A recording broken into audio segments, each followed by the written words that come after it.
Praise the lord. కొన్ని మాటలు చాలా విలువైనవిగా ఉంటాయి. ఇందాక పాడినటువంటి పాటలో పుడమియే పులకించగా పాదము మోపే అన్న మాట చాలా విలువైన మాట. అది హార్ట్ టచింగ్ వర్డ్. అంటే సృష్టి అంతా ఎవరి చేతులతో చేయబడిందో, సృష్టి అంతా ఎవరి హస్తకృతమో, ఆ సృష్టికర్త, తనను నిర్మించిన సృష్టికర్త తనలోకే ఒక చిన్న బాలుడుగా తన మీద పాదం మోపటం సృష్టికి ఎంత సంబరమో. మనలో ఆ పులకింత అంతగా కనపడకపోవచ్చు కానీ, మన మనుషులం కదా, మనలో కనపడకపోవచ్చు కానీ ఆ పులకింత సృష్టి స్పందించింది. సృష్టికర్త మరి దానిలోనికి ప్రవేశిస్తున్నప్పుడు సృష్టికి ఎంత ఆనందం. ఆహా, నా నిర్మాత, నన్ను నిర్మించిన నిర్మాణకుడు నాలోనికి ప్రవేశిస్తున్నాడు అని సృష్టికి ఎంత సంబరం. నిజంగా యేసు ప్రభు భూమి మీదకి వచ్చినప్పుడు ప్రకృతి స్పందించింది. ఆయన సిలువనెక్కినప్పుడు ప్రకృతి స్పందించింది. ఆయన పునరుద్ధానుడై తిరిగి లేచినప్పుడు కూడా ప్రకృతి స్పందించింది. అంతేకాదు, పాత నిబంధనలో దేవుడు ప్రత్యక్షమైనప్పుడు కూడా సృష్టి స్పందించింది. ఏలియాకి ఆయన ప్రత్యక్షమైనప్పుడు సృష్టి స్పందించింది. ఎలాగా దేవుడు భూమి మీద ప్రత్యక్షమయ్యే ప్రతి ఘట్టంలోనూ సృష్టి తన వంతు తను స్పందిస్తూనే ఉంది. అలాగే ఇందాక పాడుతున్నప్పుడు ఆ పదం వచ్చినప్పుడు చాలా మనసు పులకింత అనిపించింది. అందుకే పాటని పదే పదే అదే పదాన్ని పాడుకున్నాను. పుడమియే పులకించగ పాదము మోపే. ఏం పాదం అది? యేసయ్య పాదం. ఆహా, నా సృష్టికర్త ఇప్పుడు నాలో నడవడానికి వస్తున్నాడు, నాలో తిరగడానికి వస్తున్నాడు, ఆయన నాలో సంచరిస్తాడు, తన పవిత్ర రక్తాన్ని నా మీద కార్చడానికి వస్తున్నాడు. ఖచ్చితంగా ప్రకృతి స్వాగతిస్తుంది. గాలి స్వాగతం పలికి ఉండాలి అని నేను అనుకుంటున్నాను. ఆకాశ నక్షత్రాలు సందడి చేసి ఉండొచ్చు. ప్రకృతి ఎన్ని రకాలుగా స్పందించిందో రేపు మనల్ని అక్కడికి యేసయ్య తీసుకెళ్ళినాక, యేసయ్య నువ్వు భూమి మీదకి వచ్చినప్పుడు అసలు ఎలాంటి స్పందనలు కలిగినాయి ప్రకృతిలో అనేది అడిగితే చూపిస్తాడు. వీచే గాలి రాయ్యా రా అని స్వాగతించి ఉండాలి. వెలిగే తార సందడి చేసే. ఇన్ని నాళ్ల నిరీక్షణ అంటే మనుషుల నిరీక్షణే కాదు, ప్రకృతి కూడా ఎదురు చూసిందట. ప్రకృతి కూడా, సృష్టి తన విమోచన కోసం, దైవ కుమారుల ప్రత్యక్షత కోసం సృష్టి కూడా ఆశతో ఎదురు చూసిందని రోమపత్రిక 8లో రాసింది. అందుకే దాన్ని దృష్టిలో పెట్టుకొని ఈ పాట పాడుకున్నా. Okay right. దేవుని వాక్యాన్ని చదువుకుందాం రండి. యెషయా గ్రంథము కాసేపు ప్రశాంతంగా మీ మనస్సుని అటు ఇటు పోనీయకుండా దేవుని సన్నిధిలో మీ మనస్సుని కాసేపు వాక్యం మీద కేంద్రీకరించండి.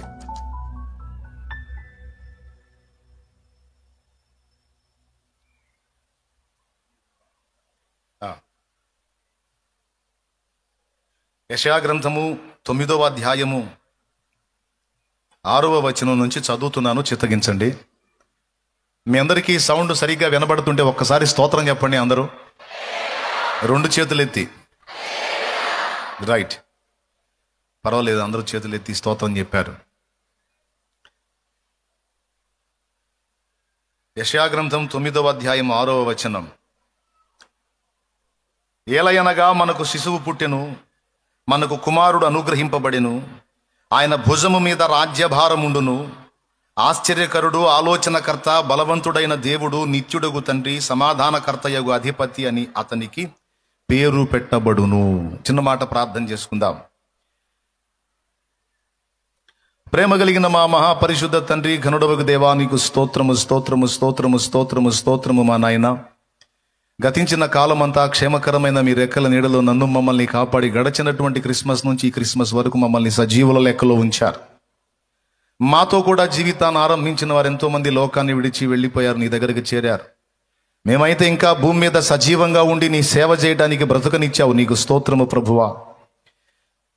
వెళ్ళిన వాళ్ళు వెళ్ళగా మేమెందుకున్నాము అంటే, మేము మారు మనసు పొందడానికి సమయం పొందాము, నిన్ను ప్రకటించడానికి సమయం పొందాము, మా వాళ్ళని రక్షించుకోవడానికి సమయం పొందాము, నీ సేవ చేయడానికి మాకు బ్రతుకునిచ్చావు, ఇంకా బ్రతకనిచ్చావు, ఇంకా సమయం ఇచ్చావు.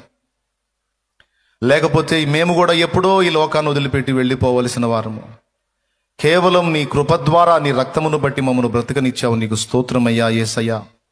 ఎప్పటికప్పుడు మా దోషములను నీ రక్తముతో కడిగి శుద్ధీకరిస్తున్నావు, పరిశుద్ధపరుస్తున్నావు. నీ బలహీన దాసుడు ఈరోజు నీ పక్షమున నిలిచి మాటలాడ తెగించయి ఉండగా ఒక్కసారి జ్ఞాపకం చేసుకొని దాసుని మరుగు చేసి నీవే నాతో మాతో మాట్లాడయ్యా. ఉపదేశాన్ని అడ్డగింపు చూసే సైతాను, దురాత్మ, దయ్య అంధకార శక్తుల ప్రభావం నజరేయుడగు యేసు అధికారం కలిగిన నామంలో బంధిస్తున్నాం. పూర్తిగా మీరే మీ సన్నిధి మా మధ్య ప్రత్యక్షపరిచి నాతో మాతో మాట్లాడండి. దేవా, మీరు మీ వాక్యమును పంపండి. నీ దాసుడు యోగ్యుడు కాదు ప్రభు, నీ కృపయే దిక్కు, నీ దాసునికి నీ రక్తమే ఆశ్రయము ప్రభు. నీ రక్తముతో బాగుగా కడిగి పరిశుద్ధపరచు, పరిశుద్ధపరచు, పరిశుద్ధపరచు. నోటిని, కళ్ళని, చెవులని, హృదయమును సమస్తమును పరిశుద్ధపరిచి ఈ దేహముని ఇక్కడ నిలబెట్టుకొని నీవే వాడుకొని నీ నామానికి మహిమ తెచ్చుకోమని యేసు ప్రశస్త నామమున ప్రార్థించి విశ్వాసమును బట్టి స్వతంత్రించుకుంటున్నాం తండ్రి. ఆమేన్, ఆమేన్, ఆమేన్. ప్రభునందు ప్రియులారా, మనం చదువుకున్న ఎవరికైనా పిల్లలు పుడితే మాకు కొడుకు పుట్టాడు, మాకు కూతురు పుట్టిందని భార్యాభర్త ఇద్దరు చెప్తారు. లేకపోతే భర్త సింగిల్గా చెప్పాలంటే నాకు కొడుకు పుట్టాడు అంటాం సబబు. నలుగురిలోకి వచ్చి మనకు కొడుకు పుట్టాడు అంటాడా? నలుగురిలోకి వచ్చి మనకు కూతురు పుట్టింది అంటారా ఎవరన్నా? అనరు. మా అబ్బాయి అంటారు, లేదా నా కొడుకు నా కూతురు అంటారు, కానీ మన అబ్బాయి అనరుగా, నలుగురితో కలపరుగా. ఏందండి నవ్వుతారు? వాస్తవా కాదా? కానీ ఇక్కడ ఈ శిశువు గురించి వింతైన మాట మాట్లాడుతున్నాడు. ఏలయనగా మనకు శిశువు పుట్టెను అన్నాడు. మనకు శిశువు పుట్టెనేంది? మాకు పుట్టెననాలా లేదా నాకు పుట్టెననాలా? మనకు శిశువు పుట్టెను అనే మాట బహువచనానికి సంబంధించింది. ఏకవచనం నాకు, మనకు అంటే బహువచనం. అందరికీ కలిపి శిశువు పుట్టాడట. మనకు పుట్టాడు అంటే మన ద్వారా పుట్టాడని కాదు, మన కోసం పుట్టాడు, మనందరి కోసం పుట్టాడు శిశువు. ఏలయనగా మనకు శిశువు పుట్టెను. ఏమండి, ఎందుకు ఏలయనగా మనకు శిశువు పుట్టెను అని, ఏలయనగా ఎందుకనగా అని మొదలుపెట్టాడు అంటే దానికి ముందేదో చెప్పాడు. ఏం చెప్పాడో చూద్దాం. మొదటి వచనం నుంచి చదువుతాం చూడండి.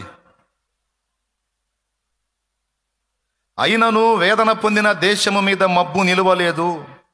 పూర్వకాలమున ఆయన జెబూలూను దేశమును, నఫ్తాలి దేశమును అవమానపరచెను.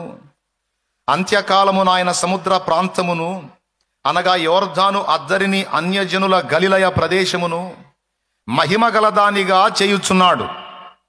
చీకటిలో నడచు జనులు గొప్ప వెలుగును చూచుచున్నారు.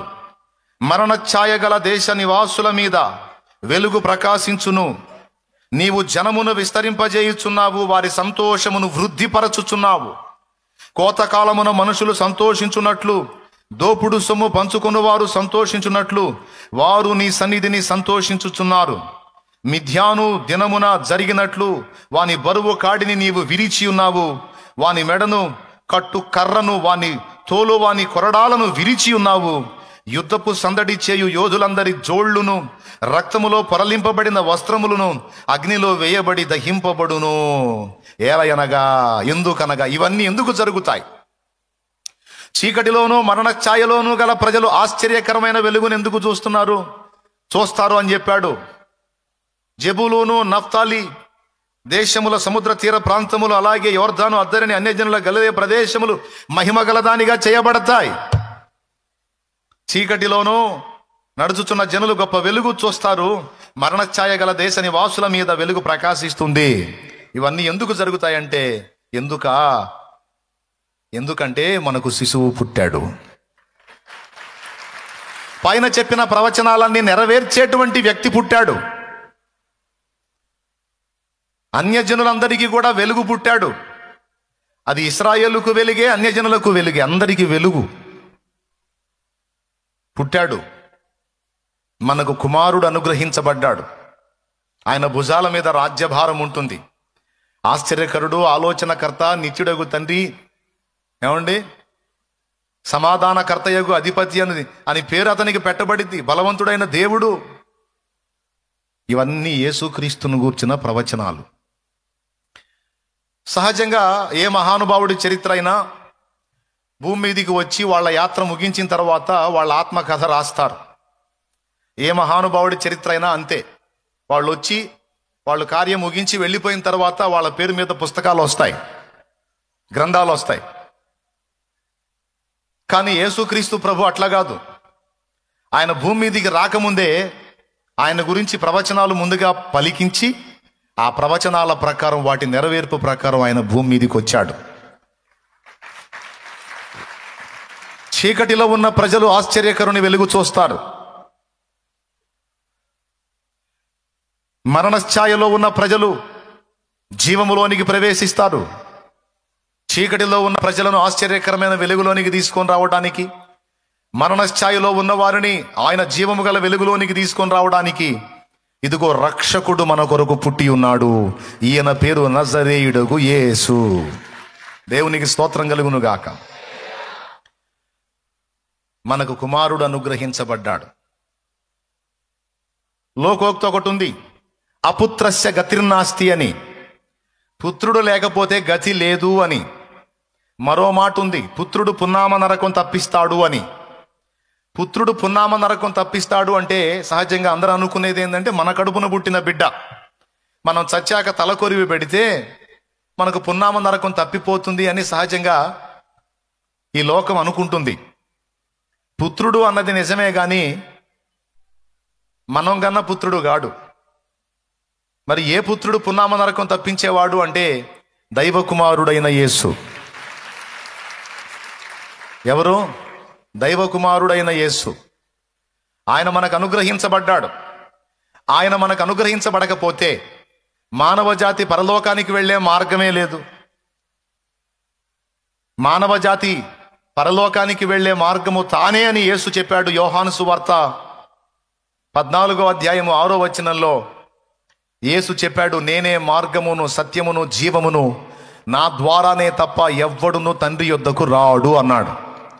ఎంత భయంకరమైన స్టేట్మెంట్ అంటే, నా ద్వారానే అంటే ఇంకొక మార్గము లేదు అని అర్థం. నా ద్వారానే తప్ప ఎవడును తండ్రి యొద్దకు రాడు అని ప్రభు అయిన యేసుక్రీస్తు ఖచ్చితంగా చెప్పాడు, నిశ్చయంగా చెప్పాడు.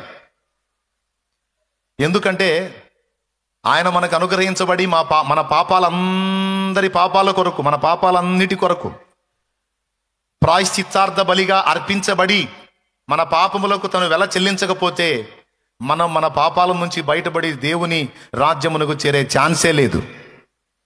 ఏం చేసి కూడా మన పాపాల నుంచి మనం బయటపడే అవకాశం లేదు. ఈ సంగతి దేవుడు ఎరుగును గనుక దేవుడే మనందరి పాప పరిహారార్థమై భూమి మీదకి వచ్చి మనందరి విమోచనార్థం ప్రాణత్యాగము చేసి తన పవిత్ర రక్తమును మన కోసం పణంగా పెట్టి మనందరిని విమోచించాడు. ఇలా సృష్టికర్త అయిన వాడు చేస్తాడు అన్న సంగతి ఒక బైబిలే కాదు, ఆర్య ఋషులు పలికినటువంటి వేదవాక్కుల్లో కూడా ఇది ప్రస్తావించబడింది. పురుష సూక్తం, ఋగ్వేదం 10వ మండలం 90వ సూక్తం పురుష సూక్తం. ఆ పురుష సూక్తంలో పరమాత్ముడి గురించి కొన్ని సంగతులు రాశాడు. తొలుత జన్మించిన వాడు మానస యజ్ఞమున యజించబడినాడు అని ఋగ్వేదం 10వ మండలం 90వ సూక్తంలో రాయబడి ఉంది. తొలుత జన్మించిన వాడు అంటే ఆది సంభూతుడు. ఆది అనగా ప్రారంభము, సంభవించిన వాడు అంటే పుట్టినవాడు. యేసు ప్రభు మరియమ్మ కడుపున పసిబాలుడుగా పుట్టక మునుపు తండ్రి అయిన దేవుని నోట నుండి పుట్టాడు. అదెప్పుడో తెలుసా? ఈ సృష్టి ఏది కూడా నిర్మించబడక ముందు తండ్రి అయిన దేవుడు ఈ సృష్టిని నిర్మించాలనుకున్నప్పుడు ఆయన నోరు తెరచి వాక్కు పలికాడు. ఆయన నోరు తెరచి పలికిన ఆ వాక్కు శరీరధారి అయి నిలిచాడు తండ్రి ఎదుట. శరీరధారి అయి నిలిచినటువంటి ఆ వాక్యమై ఉన్న వ్యక్తే ఈ విశ్వమంతటిని నిర్మించాడు అని బైబిల్ చెప్పింది, ఋగ్వేద సంహిత కూడా చెప్పింది. దేవునికి స్తోత్రం, హల్లెలూయా. తెలియక నీ మతం అది, నా మతం ఇది, నువ్వు తేడా నేను తేడా, నువ్వు ఎక్కువ నేను తక్కువ అని ఒకరి మీద ఒకరు అతిశయపడుతున్నారు. కానీ మంచి మనస్సు కలిగి కొంచెం వివేచించి ఆలోచించగలిగితే అన్ని మత గ్రంథాల్లో కూడా లోకరక్షకుని గూర్చినటువంటి సాక్ష్యం స్పష్టంగా చెప్పబడి ఉంది. గట్టిగా గట్టిగా కొట్టి దేవుని మహిమ పరుద్దాం.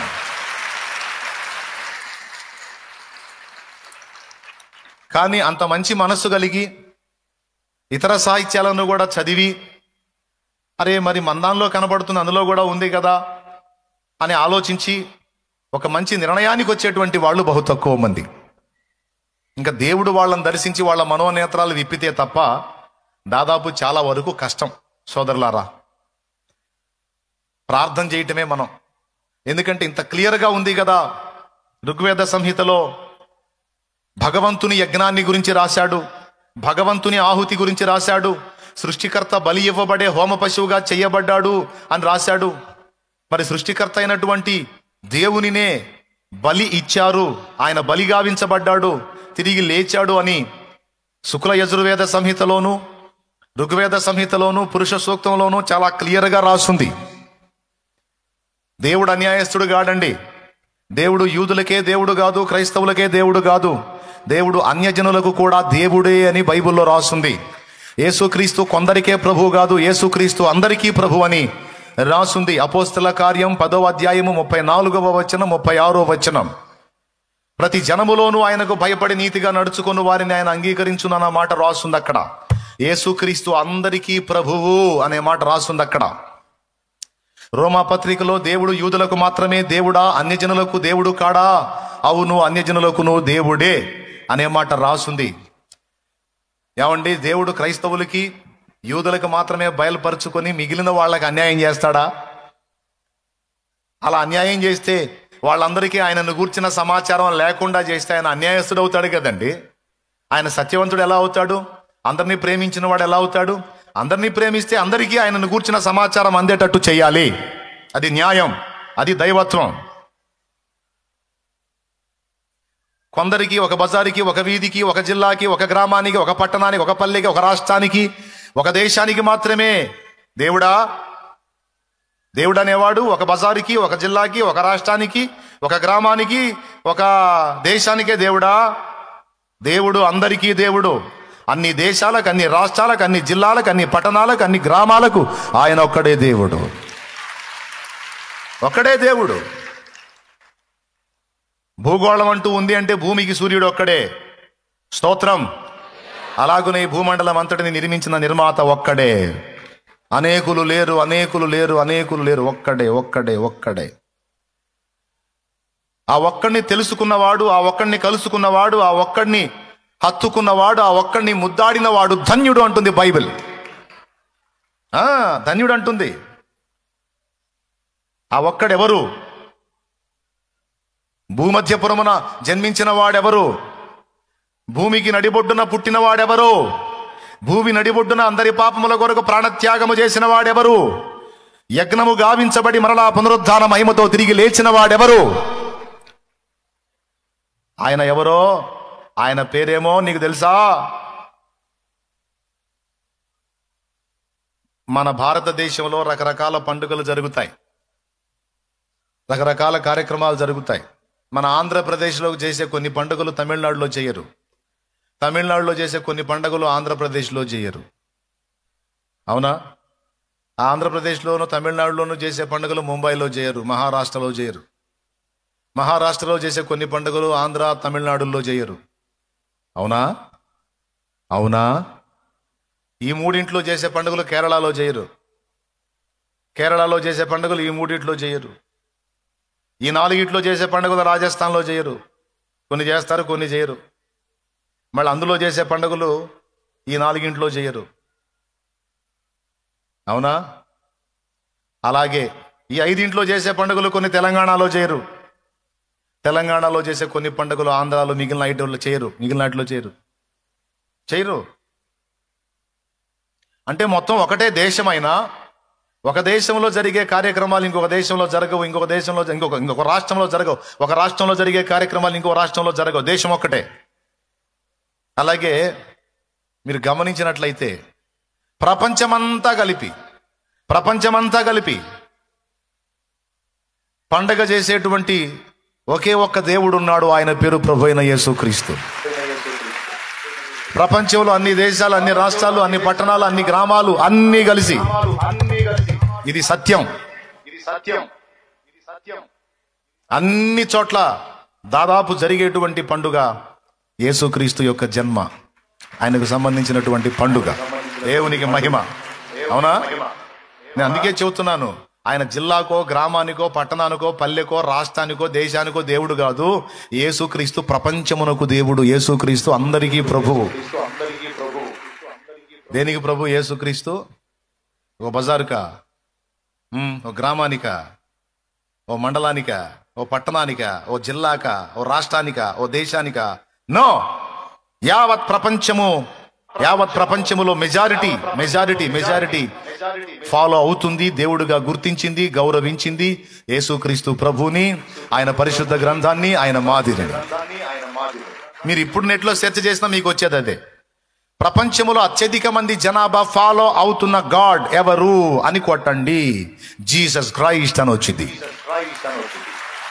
యేసుక్రీస్తు అని వచ్చింది. చూసుకో, కావాలంటే చూసుకో. ఆయన జిల్లాకి, గల్లీకి దేవుడు కాదు, కులానికి, గోత్రానికి దేవుడు కాదు. ఆయన సర్వ మానవాళికి దేవుడు. ఆయన ప్రాణం పెట్టింది ఎవరికో ఒకరికి, ఒక జాతికి, ఒక జనాంగానికి కాదు. సర్వమానవాళి పాప విమోచనార్థమై ప్రాణం పెట్టి అందరి పాపాలకు ప్రాయశ్చిత్తం చెల్లించి, వెల చెల్లించి, తనను విశ్వసించిన వారందరికీ నిత్య జీవాన్ని ఇవ్వటానికి శక్తి గలవాడు యేసుక్రీస్తు ఒక్కడే. యేసుక్రీస్తు ఒక్కడే. ప్రపంచమంతటి చేత అత్యధికంగా గుర్తించబడి, కొనబడి, అమ్మబడుతున్న పుస్తకం బైబిల్ గ్రంథం. కావాలంటే సెర్చ్ చేసుకో. Bible Bible Bible Bible. ఒకసారి సర్వమత సమ్మేళనం జరిగిందంట.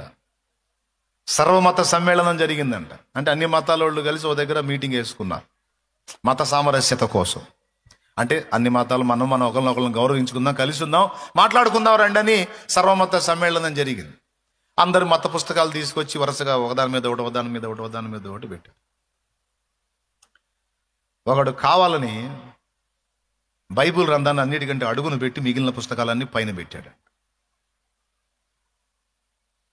దైవజనుడు అది చూశాడు. బైబిల్ గ్రంథాన్ని అడుగును పెట్టి మిగిలిన పైన పెట్టాడు. అంటే ఏంది? అవమానపరచాలని.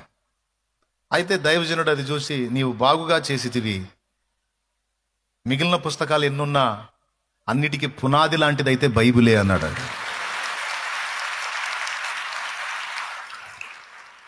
పునాది సత్యం కావాలంటే బైబిలే, వీటన్నిటికీ పునాది లాంటిది బైబిల్ అన్నాడు. ఈ మాట అన్నాడు కదా అని దాన్ని తీసి అన్నిటికీ మధ్యలో పెట్టాడంట.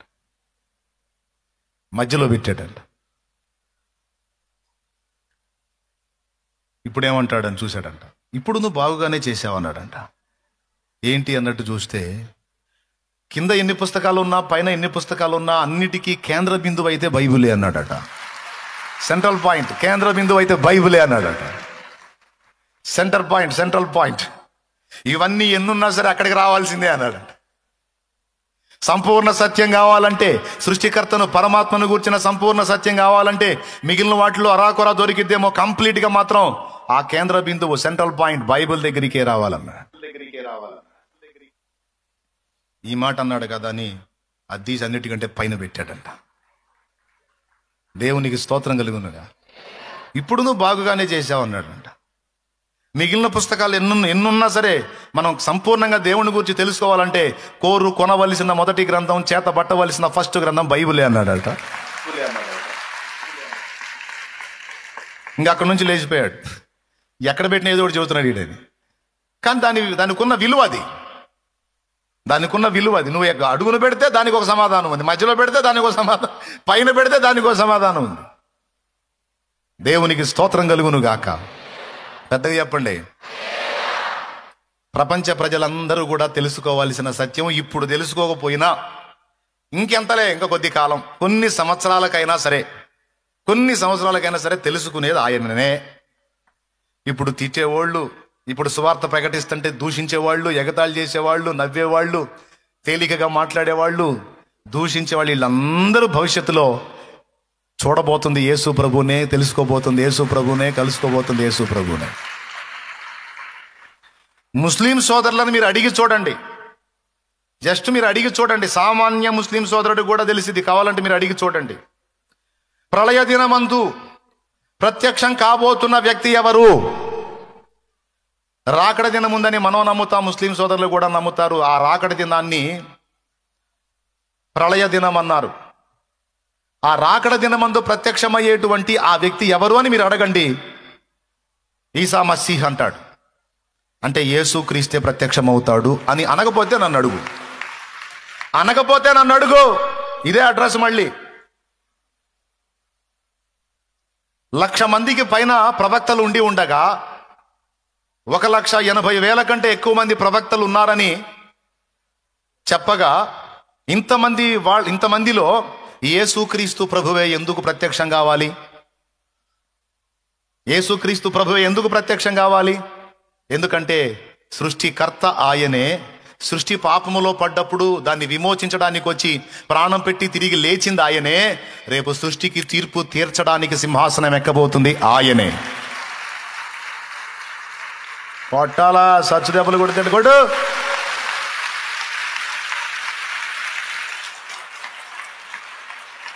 దేవునికి స్తోత్రం, హల్లెలూయా. చెప్పండి, సృష్టికర్త. నోరు తెరిచి చెప్పండి.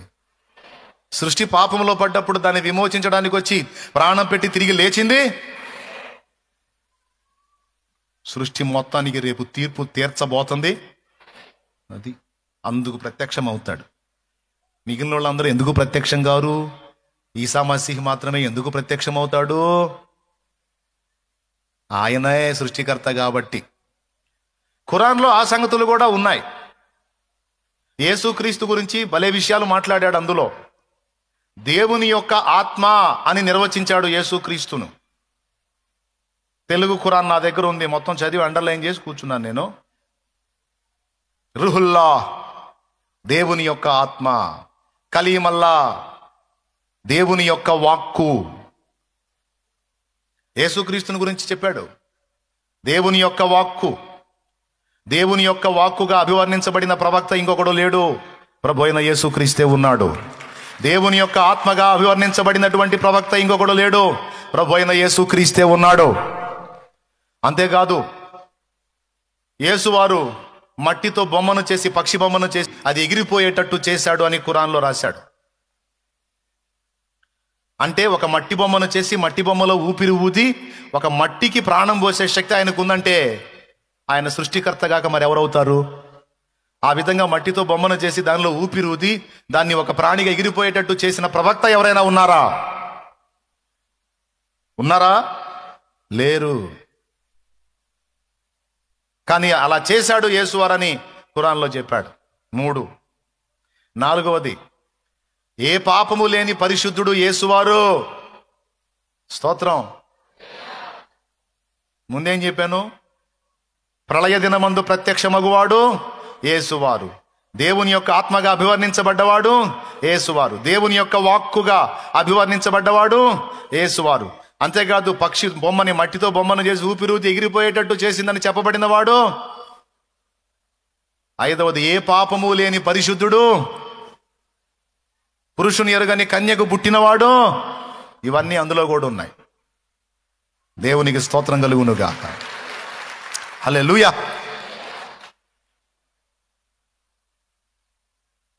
నా ప్రియమైన దేవుని బిడ్డలారా, ఒకరు నమ్మితే ఏమి, నమ్మకపోతే నమ్మినోడు ధన్యుడు, నమ్మనోడు వాళ్ళ లెక్క వాడు చెప్పుకోవాలి. మాకు చెప్పిన పనేంది, మన అందరికీ చెప్పిన పనేందంటే, నీకు బయలుపరిచిన సత్యాన్ని లోకానికి ప్రకటించు, ఇది నీ బాధ్యత. ప్రభువా, ఎవరికి చెప్పినా వినట్లేదు ప్రభు అంటే అది నీకు అనవసరం, నువ్వు ప్రకటిస్తావు. విన్నవాడు ధన్యుడు, వినని వానికి నేను అడుగుతా తీర్పులో. రేపు నా ముందుకు వస్తారు, మొత్తం నిలబడతారు. నీవు నన్ను ఎందుకు విశ్వసించలేదని నేను అడుగుతా. అప్పుడు వాళ్ళు ఏం సమాధానం చెప్తారో నేను చూస్తా. నీకైతే నేను చెప్పిన పని నువ్వు చెయ్యి, నువ్వు ప్రకటించుకుంటా వెళ్ళిపో. నిత్య జీవానికి నిర్ణయించబడ్డ వాళ్ళందరూ తప్పనిసరిగా విశ్వసిస్తారు. నిత్య నరకానికి నిర్ణయించబడిన వారు త్రోసివేస్తారు. ఎగతాళి చేస్తారు, హేళన చేస్తారు, విసర్జిస్తారు. కాబట్టి నీ పని నువ్వు చేసుకుంటా పొమ్మని మనందరికీ ఆజ్ఞ ఇచ్చాడు. అందుకే ఈరోజు మనం ఎలుగెత్తి మొత్తుకుంటున్నాం. తిడుతున్నా, దూషిస్తున్నా, కొడుతున్నా, కొన్ని చోట్ల ప్రాణాలు తీస్తున్నా సరే, యేసునందు విశ్వాసం ఉంచండి, రక్షించబడతారు. లేకపోతే నిత్య శిక్షకు గురవుతారు, నరకాగ్నికి వెళతారు. సహోదరులారా, ఈ భూమి మీద జీవితం శాశ్వతం అనుకోకండి. ఈ జీవితం మారిపోతుంది, ఏదో ఒకనాడు ముగిసిపోతుంది. రాబోయేటువంటి ఆ లోకం స్థిరం, రాబోయే ఆ రాజ్యం స్థిరం. యేసునందు విశ్వాసం ఉంచండి, నరకం నుంచి తప్పించుకోండి, నిత్య జీవానికి చేరండి అని బ్రతిమలాడి మొత్తుకొని నెత్తి నోరు కొట్టుకొని ఎందుకు చెప్తున్నామంటే దేవుడు చెప్పాడు కాబట్టి. సమాజాన్ని ప్రేమిస్తున్నాం కాబట్టి, సమాజం రక్షింపబడాలని మనసారా కోరుకుంటున్నాం కాబట్టి, అందరూ బాగుండాలి. సర్వే జనా సుఖినో భవంతు అన్న మాట 100% నెరవేరాలని కోరుకునేది ఎవరైనా ఉన్నారు భూమి మీద అంటే అందులో నెంబర్ 1లో దేవుని బిడ్డలే వస్తారు. అందరూ బాగుండాలి. తాగుబోతులు మారాలి, దొంగలు మారాలి, నరహంతకులు మారాలి, వ్యభిచారులు మారాలి, వేశ్యలు మారాలి, మోసాలలో బతికే వాళ్ళు మారాలి, సత్యం తెలియక అజ్ఞానాంధకారంలో ఉన్నవాళ్ళు మారాలి. ప్రజలంతా రక్షింపబడాలి, ప్రజలంతా బాగుండాలి, వారి కుటుంబాలతో కళకళలాడుతూ ఉండాలి, నిత్య జీవంలో ఉండాలని కోరుకునే వాళ్ళలో మొట్టమొదట వచ్చేది క్రైస్తవులు. ప్రతి క్రైస్తవుడు సత్క్రైస్తవుడైతే, నిజమైన క్రైస్తవుడైతే దేవుని ఆజ్ఞ ప్రతిరోజు దేశం కోసం ప్రార్థన చేయకుండా ఉండడు. మోకాళ్ళు నిన్న ప్రతిసారి కూడా దేశం కోసం ప్రార్థన చేస్తాడు ఒక నిజాయితీ గల క్రైస్తవుడు. జాతి కోసం ప్రార్థన చేస్తాడు, భరత జాతి కోసం ప్రార్థన చేస్తాడు, ప్రపంచం కోసం ప్రార్థన చేస్తాడు, ప్రజలందరి రక్షణ కోసం ప్రార్థన చేస్తాడు ఒక సత్క్రైస్తవుడు. నువ్వు ప్రార్థన చేయట్లేదా దేశం కోసం? ప్రతిరోజు చేస్తున్నానన్న అన్నోళ్ళు చేతులు ఎత్తండి. దేశం కోసం చేతులు ఎత్తండి, అట్లా కదిలించండి, చేతులు గట్టి కదిలించండి, సరిగ్గా కదిలించండి. అదిగో ఎంతమంది ప్రార్థిస్తున్నారో చూడు. ఇది క్రైస్తవ్యం, ఇది దేవుని బిడ్డల లక్షణం. ఖచ్చితంగా చేస్తాం. ఇలాంటి మమత దేశం మీద, సమాజం మీద ఇలాంటి మమతను కలిగి ఉండేటట్టు బోధించింది యేసయ్య తన గ్రంథం.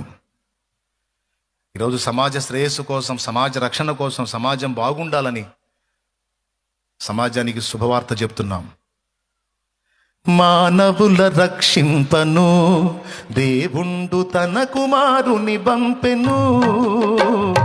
మానవుల రక్షింపను దేవుండు తన కుమారుని బంపెను. మన శరీరము దాల్చెను ఆ ప్రభువు మన పాపముకు దూరుడే. మన శరీరము దాల్చెను ఆ ప్రభువు మన పాపముకు దూరుడే. దేవుని ప్రేమ ఇదిగో జనులార భావంబునందెలియరే. దేవుని ప్రేమ ఇదిగో జనులార భావంబునందెలియరే. కేవలము నమ్ముకొనిన పరలోక జీవంబు మనకబ్బును. కేవలం విశ్వాసం ఉంచమ్మా. అమ్మ కేవలం నమ్ముకోమ్మా. అయ్యా నమ్ముకోయా. పైసా ఖర్చు వద్దయ్యా, దమ్మిడికి చాకిరి వద్దయ్యా, పైసా ఖర్చు వద్దయ్యా, ఒంటికి చాకిరి లేదయ్యా, నమ్ముకో అయ్యా. యేసు నా ప్రభువుని ఒప్పుకోయ్యా, నా పాపాల కోసం ఆయన శిలువలో ప్రాణం పెట్టాడని విశ్వసించయ్యా. అయ్యా నరకం తప్పించుకుంటావయ్యా, నిత్య జీవానికి చేరతావయ్యా. తనను విశ్వసించిన వాళ్ళందరికీ నిత్య రక్షణ వాగ్దానం చేశాడయ్యా. అమ్మా, తనను విశ్వసించిన వాళ్ళందరికీ నిత్య రక్షణ వాగ్దానం చేశాడమ్మా. యేసు తప్ప ఎవరు కూడా మన పాపాల కోసం ప్రాణం పెట్టలేదమ్మా. యేసు తప్ప ఎవరు కూడా మన పాపాల కోసం ప్రాణం పెట్టలేదయ్యా. రేపు మన పాపాలకు ఉత్తరం చెప్పేది యేసు ప్రభు ఒక్కడేనయ్యా. ఆయనకు మాత్రమే అధికారం ఉందయ్యా. ఇంకెవ్వరిని నమ్మినా లేదయ్యా. ఎందుకంటే వాళ్ళు ఏం చేయలేదయ్యా మన పాపాలను తీసేయటానికి. యేసైతే సిలువలో మన పాపాలు మోసాడయ్యా. మన చేతులతో మనం చేసిన పాతకాలకి ఆయన చేతుల్లో శీలలు శిక్ష పొందాడయ్యా. మన కాళ్ళతో నడిచిన చెడు నడతకు, మన తలలో ఆలోచించిన తప్పుడు ఆలోచనలకు ఆయన శిరస్సు ముళ్ళ చేత కూర్చోబడిన ఆయన పాదాలు శీలలు పొందాడయ్యా. మనం పొందాల్సినటువంటి దోష శిక్ష అంతా తన మీద వేసుకుని ఆయన పొందాడయ్యా. రేపు ఆయన చెబితే మనం చెల్లుబాటు అవుతామయ్యా, లేకపోతే తేడా పడతామయ్యా. ముఖ్యమంత్రి సంతకం పెడితే ఏదైనా చెల్లుబాటు అయినట్టు, ప్రధాని సంతకం పెడితే ఏదైనా చెల్లుబాటు అయినట్టు, రేపు యేసయ్య సంతకం పెడితేనే మనం చెల్లుబాటు అవుతామయ్యా, లేకపోతే శిక్షకు గురవుతామయ్యా. అయ్యా నమ్ముకోండి అయ్యా. అయ్యా తెలుసుకోండి అయ్యా, యేసయ్య మన పాపాల కోసం ప్రాణం పెట్టాడయ్యా. నిజమైన దేవుడయ్యా, ప్రేమగల దేవుడయ్యా, పరిశుద్ధ దేవుడయ్యా, దేవుడు అనటానికి యోగ్యుడయ్యా, ఏ పాపం లేనివాడయ్యా, నీతిమంతుడయ్యా. పాపుల్ని నీతిమంతులుగా చేయటానికి వచ్చినోడయ్యా. పాపుల్ని నీతిమంతులుగా చేయటానికి వచ్చినోడయ్యా. జీవితాలను బ్రతుకులను మార్చడానికి వచ్చినోడయ్యా. యేసు ప్రభు జీవితాన్ని మారుస్తాడయ్యా. శాపాన్ని తొలగిస్తాడయ్యా. పాపం నుండి విడిపిస్తాడయ్యా. పాపం నుండి రక్షించే రక్షకుడయ్యా. నమ్ముకోండయ్యా. అయ్యా నమ్ముకోండయ్యా. అమ్మా నమ్ముకోండమ్మా. ఇది ఒక దేవుని బిడ్డ గుండె గుండె గుండె ఘోష. ఒక దేవుని బిడ్డ గుండె కొట్టుకునే ఘోష ఇది. ఒక దేవుని బిడ్డ కన్నీళ్ళు ఇవి. నువ్వు నమ్ముకో, నువ్వు నమ్ముకో, నువ్వు నమ్ముకో అంటే ఎందుకు అంతసేటు మొత్తుకుంటారో తెలుసా? నువ్వు నమ్ముకుంటే ఏదో ₹1,00,00,000 వచ్చి ఏదో డాబాలు కడతారని కాదు. నువ్వు నమ్ముకుంటే నువ్వు శాపం నుంచి బయటపడతావు, నరకం నుంచి కాపాడబడతావు, నిత్య జీవానికి చేరతావన్న ఆశ. లేకపోతే ఎవరికేం పని అండి? మాకేం పని లేదా అయింది, మాకేం ఇంకా వేరే బాధ్యతలు ఏం పనులేం లేవా అయింది? ఎందుకు ఇంతసేటు నెత్తికి నోరేసి కొట్టుకునేది? రేపు డేంజర్ ఉంది కాబట్టి. ఉగ్రత రాబోతుంది. తప్పించుకుంటారని చెప్తున్నాం. భయపెట్టట్లా, బ్రతిమాలుతున్నాం. ఆజ్ఞాపించట్లా, రక్షణ పొందమని అర్థిస్తున్నాం ప్రేమతో. ఎంతమందికి అర్థమైందండి నేను చెప్పింది? ఎంతమంది వింటున్నారు? ఎంతమంది పక్క చూపులు చూస్తున్నారు? ఒక పక్క చూస్తుంటే కొంతమంది ఏళ్ళ మోకాలు చూస్తూ ఉంటారు. ఇవాళ ఏమేమి డ్రెస్సులు వేసుకొని వచ్చారా అని. కొంతమంది పనికిమాలిన వాళ్ళు, మిమ్మల్ని కాదులే, కొంతమంది ఉంటారు పనికిమాలిన వాళ్ళు. ఈ బాడీ ఏడో ఉంటుంది, మైండ్ ఏడాడో తిరుగుతూ ఉంటుంది. సోదోళ్ళు ఉంటారు కొంతమంది. అందుకని చెబుతున్నాను నేను. దేవునికి స్తోత్రం కలుగును గాక. జాగ్రత్తగా వినండి. ఏలయనగా మనకు శిశువు పుట్టెను, మనకు కుమారుడు అనుగ్రహింపబడ్డది. యేసుతో పాటు మనకి ఏమేమి అనుగ్రహించబడ్డాయి వరుసగా చెప్తా. యేసయ్య సుగుణాల సంపన్నుడు. యేసుతో పాటు మనకి ఏం అనుగ్రహించబడ్డాయి? యేసుతో పాటు మనకు రక్షణ అనుగ్రహించబడింది. చూడండి, మత్తయి సువార్త మొదటి అధ్యాయము 21వ వచనం చదువు. ఆమె యొక్క కుమారుని కనును తన ప్రజలను వారి పాపముల నుండి ఆయనే రక్షించును గనుక ఆయనకు యేసు అను పేరు పెట్టుదు అనెను. యేసు అనే మాటకు అర్థం రక్షకుడని. రక్షకుడు. యేసు అంటే రక్షకుడు. యేసుతో పాటు మనకి ఏమనుగ్రహించబడింది? యేసునందు, యేసును బట్టి అంటే రక్షణ అనుగ్రహించబడింది. దేని నుండి రక్షణ అంటే పాపముల నుండి రక్షణ. పాపముల నుండి రక్షణ ఏమిటండి? ఏమండి? అబద్ధాలు ఆడకుండా మీరు చెప్పండి. మన బజార్లో ఎవడైనా విపరీతంగా పాపం చేస్తా, దుర్మార్గంగా తిరుగుతా, విచ్చలవిడిగా బతుకుతా, బజారు మొత్తానికి ఒక రౌడీలాగా తయారై ఎవడికి మనశ్శాంతి లేకుండా చేస్తున్నాడు అనుకో. నువ్వు అబద్ధం ఆడకుండా నిజం చెప్పు. నువ్వేమంటావు వాడిని? అక్కడ నువ్వు కూడా చెప్పొచ్చు. నువ్వేమంటావు చెప్పు. వాడిని నువ్వేమంటావు? వీడింత పాపం చేస్తున్నాడు, వీడింత దుర్మార్గం చేస్తున్నాడు, ఖచ్చితంగా వాడి పాపం వాడి కొట్టిద్దిరా అంటావా అనవా? అబద్ధాలు ఆడకుండా చెప్పండి. ఇంత దుర్మార్గం చేస్తున్నాడు, ఇంత మిడిరాలంగా ఊరేగుతున్నాడు, ఇది మంచిది కాదు.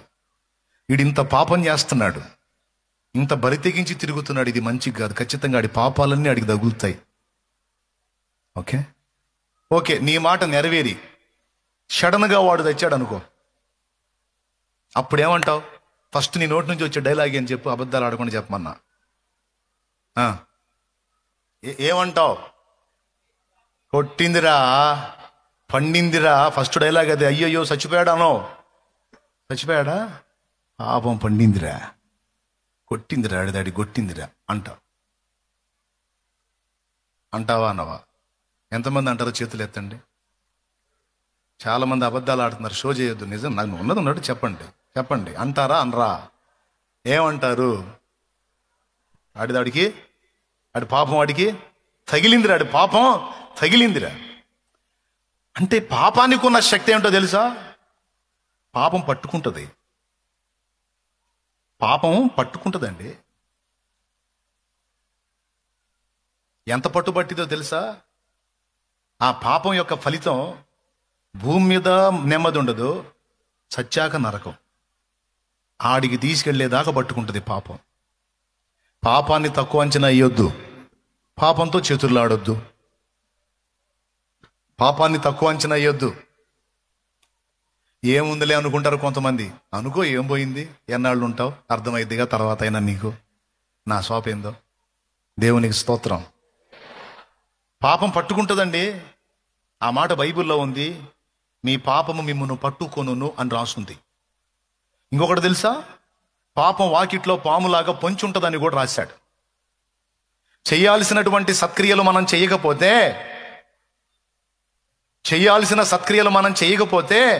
వాకిట్లోకే వచ్చి ఉంటుందంట పాపం. కొంతమంది నా దగ్గరికి వచ్చి, అన్నా నాకు ఊరక పిచ్చి పిచ్చి ఆలోచనలు వస్తున్నాయి, పాపపు తలంపులు వస్తున్నాయి, పాపపు ఆలోచనలు వస్తున్నాయి, పాపపు క్రియలు చేయాలనిపిస్తుంది, దేవుణ్ణి దూషించాలనిపిస్తుంది, నాకేందో ఊరక ఈ ఇట్లాంటి ఆలోచనలు వస్తున్నాయి అని అడిగిన వాళ్ళు ఉన్నారు నన్ను. అప్పుడు నేను ఏం చెప్పాను తెలుసా? మంచి సలహా ఒకటి చెప్పా, ఖాళీగా ఉండవాకని చెప్పా. దేవునికి స్తోత్రం. ఏం చేయవాకు? ఖాళీగా ఉండవాకు. సత్క్రియ చేయని ఎడల, నువ్వు చేయాల్సినటువంటి సత్క్రియలు, మంచి పనులు ఏదో ఒకటి కల్పించుకొని నువ్వు బిజీ షెడ్యూల్లో ఉండాలి. నువ్వు ఖాళీగా కూర్చొని దీర్ఘాలు తీసావనుకో, అది వాకిట్లోకే వచ్చి పొంచి ఉంటుందంట. ఏంటిది అది? పాపం. కావాలంటే మీరు ట్రై చేసి చూడండి. ఆల్రెడీ ఇప్పటికి కొంతమందికి అనుభవం ఉంది. ఏ పని పాట లేకుండా బెడ్ మీద ఊరక పండుకొని తర్రే అని ఆలోచిస్తా ఉండు. నీకేం తలంపులు వస్తాయో చెప్పు నాకు. చెడిపోయిన తలంపులు వస్తాయా, మంచి మంచి ఆలోచనలు వస్తాయా? చెడిపోయినయే వస్తాయి అన్న వాళ్ళు చేతులు ఎత్తండి. యథార్థవంతులు జెంట్స్ అట్నే ఉంచండి. ఏందమ్మా మీరు అమ్మా? మరి ప్రతి ఒక్కరికి ఆ శోధన. ఏ పని లేకుండా ఖాళీగా ఉండు నువ్వు, ఊరకుండు. ఏం ఆలోచనలు వస్తాయి చూడు. సత్క్రియ చేయని ఎడల వాకిట్లో పాములాగా పొంచి ఉంటుందట పాపం. ఏమన్నా తెలుసా? రా, ఖాళీగా ఉన్నట్టున్నావుగా, నన్ను కలుసుకో, ఖాళీగా ఉన్నట్టున్నావుగా, నన్ను విలు అని పాపం వాకిట్లో ఉండి పిలుస్తుందట. ఆ మాట నేను చెప్పలా. ఆదికాండం 4వ అధ్యాయం 7వ వచనంలో దేవుడే, సాక్షాత్తు దేవుడే చెప్పాడు. నీవు సత్క్రియ చేసిన ఎడల నీ తలనెత్తుకొనవా, సత్క్రియ చేయని ఎడల వాకిట పాపము పొంచి ఉండును, నీ ఎడల దానికి వాంఛ కలుగును, నీవు దానిని ఏలుదువనెను. వాకిట్లో ఉన్న పాపం నీ దగ్గరకు రావడానికి ఎంతసేపు అయ్యా పెద్ద మనిషి? వాకిట్లో ఉన్న పాపం నీ దగ్గరికి రావడానికి ఎంతసేపు? ఊరి గవిన్లో ఉంటే ఓయబ్బా అది వచ్చేటప్పటికి టైం పట్టిదిలే, ఈ లోపు నేను లేచిపోతాను అనుకోవచ్చు. వాకిట్లోకి వచ్చిన పాపం ఇంట్లో రావడం ఎంతసేపు? వాకిట్లో ఉన్న పాము లోపల గదిలో ఉన్న నీ దగ్గరకు వచ్చి నిన్ను కాటేయటం ఎంతసేపు? అది చెప్పాడు ఇక్కడ వాక్యంలో. ఖాళీగా ఉంటే, సత్క్రియ చేయకపోతే వాకిట పాపం పొంచి ఉంటుంది. పాపం యొక్క లక్షణం పొంచి ఉంటుందట అది. రెండవది, మీ పాపము మిమ్మును పట్టుకొనును అన్నాడు. చూడండి, సంఖ్యాకాండం 32:23 ఆ వచనం చదువు. సంఖ్యాకాండం 32:23 వచనం చూడు. మీరు అట్లు చేయని ఎడల యెహోవా దృష్టికి పాపము చేసిన వారగుదురు గనుక మీ పాపము మిమ్మును పట్టుకొనును అని తెలుసుకొనుడి. పాపానికి ఉన్న లక్షణం ఏంటో తెలుసా? అది పట్టుకుంటదే. అది పట్టుబట్టిందా, ఆ పాప బంధకాలలో నుంచి విడుదల పొందటం అంత తేలిక కాదు. ఇప్పుడు ఆ పాపాల నుంచి బయటపడటానికే పాపం నానా బాధలు పడుతుంది జనం. బయట తల నీలాల దగ్గర నుంచి కాళ్ళకి చెప్పులు లేకుండా పడాల్సిన పాటలన్నీ పడుతున్నారు. ఎందుకయ్యా ఈ బాధ అంటే? పాపాల నుంచి బయటపడటానికయ్యా. ఎందుకమ్మా ఈ బాధ? పాపాలన్నీ గడిగేసుకోవటానికయ్యా. ఎందుకు ఇన్ని యాత్రలు? పాపాలు గడిగేసుకోవటానికి. అందరికీ ఉంది పాపాన్ని కూర్చున్న స్పృహ. అందరి స్వాపాదే, ఈ పాపాల నుంచి పాపాలు వదిలించుకోవాలి, ఈ పాపాల నుంచి బయట. వదిలించుకోకపోతే ఏమైంది? బయట పడకపోతే ఏమైంది అంటే పట్టుకుంటాయి. మనం ఏమనుకుంటాం? నీళ్ళలో మునిగినట్టు పడిపోయినాయి అనుకుంటాయి. ఆడిగిపోయేది. ఎర్రి పుచ్చకాయలో చేదే పోదు, కాకరకాయలో చేదే పోదు నీళ్ళలో ముంచి లేపితే. మనలో పాపం ఎట్టబోయిద్ది? పాపం పోవాలంటే ఒకే ఒక్క మందు ఉంది, అది యేసు రక్తము.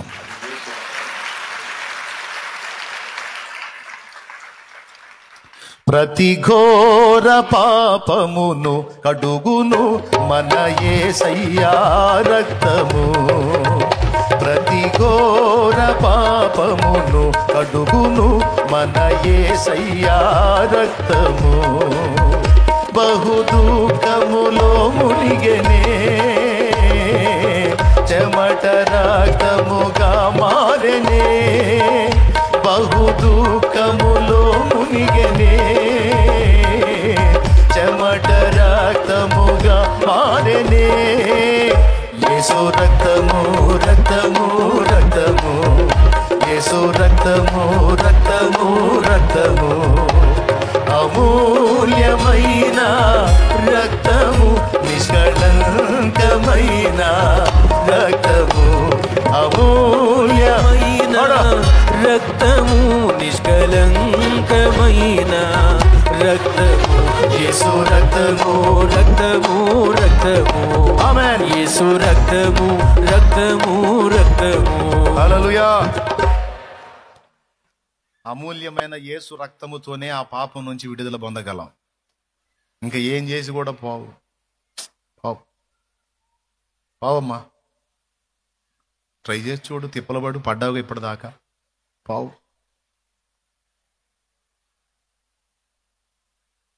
పావు, నిజంగా పావు. ఇప్పుడు మేమేం కాదని లేదు అన్నట్టు చూస్తున్నారు, నిజంగానే పావు.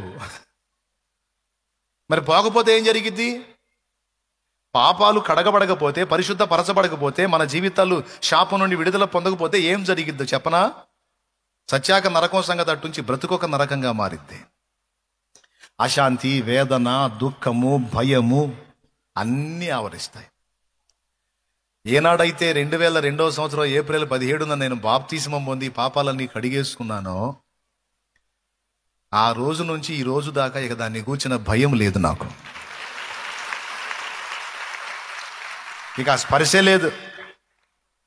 అంతకుముందు అమ్మో ఫలానా దగ్గరికి పోయేస్తే పాపాలు పోతుంటే ఆడికి పోయి ఇంటికి వస్తానా, పాపాలు పోయినాయి అన్న నిశ్చయిత ఉండదు. మళ్ళా డౌటు, మొత్తం పోయినాయో ఇంకాసిన ఉండయో. పోనీ ఇదేదో బాగుందంటగా ఇక్కడికి పోయి మునిగితే పోతాయి అంట, కానీ మళ్ళీ ఇంకో చోటకి పోయేది, ఆడ మునిగేది. మళ్ళీ అక్కడ డౌటు, అక్కడ నుంచి ఇంటికి వచ్చినాక మొత్తం పోయినాయి ఇంకాసిన ఏమన్నా ఉన్నాయేమో అని. ఇక ఏదన్నా చూడు, పోయినాయి, నా పాపాలన్నీ కడగబడ్డాయి, నేను పరిశుద్ధుడయ్యాను, పరిశుద్ధురాలయ్యాను అన్న నిశ్చయత మనకి మిగిలిన మార్గాల్లో లేదు. ఉంటే చెప్పు నాకు. లేదు. ఎంత షో చేసినా పైకి లోపల కొట్టుకుంటానే ఉంటది గుండె, పాపాన్ని గూర్చిన స్పృహ. ఎందుకంటే దాని పట్టు మన మీద పనిచేస్తా కనబడతానే ఉంటుంది, దాని ఎఫెక్టు. అవునండి, కొంతమంది రహస్యంగా కొన్ని తప్పులు చేస్తారు, రహస్యంగా చేస్తారు. సడన్గా వాళ్ళ జీవితంలో వాళ్ళకి ఏదో ఒకటి అయింది, వాళ్ళకు వాళ్ళ బిడ్డలకు ఏదో ఒకటి ఎఫెక్ట్ అయింది. వెంటనే వాళ్ళకి ఏం గుర్తొచ్చి తెలుసా? నా పాపమే నా బిడ్డకు తగిలింది, నా పాపమే నా కుటుంబానికి తగులుతుంది, నా పాపమే నా ఇంటికి శాపమైంది అనిపించదా? అనిపించదా? అనుకుంటారా? అనుకోరా? అదే యేసు రక్తంలో కడగబడి మారు మనసు పొంది బాప్తిస్మం పొందు, ఆ డైలాగే ఉండదు నీకు. ఉండదా? ఆ డైలాగే ఉండదు ఇక నీకు.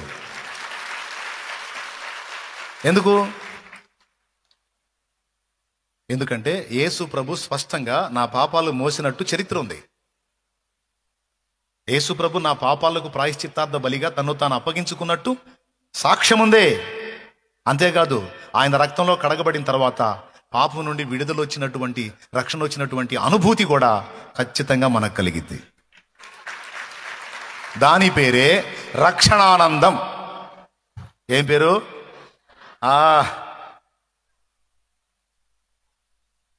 నాట్యమాడేను నాంతరంగము, ఇది రక్షణానంద భాగ్యమే.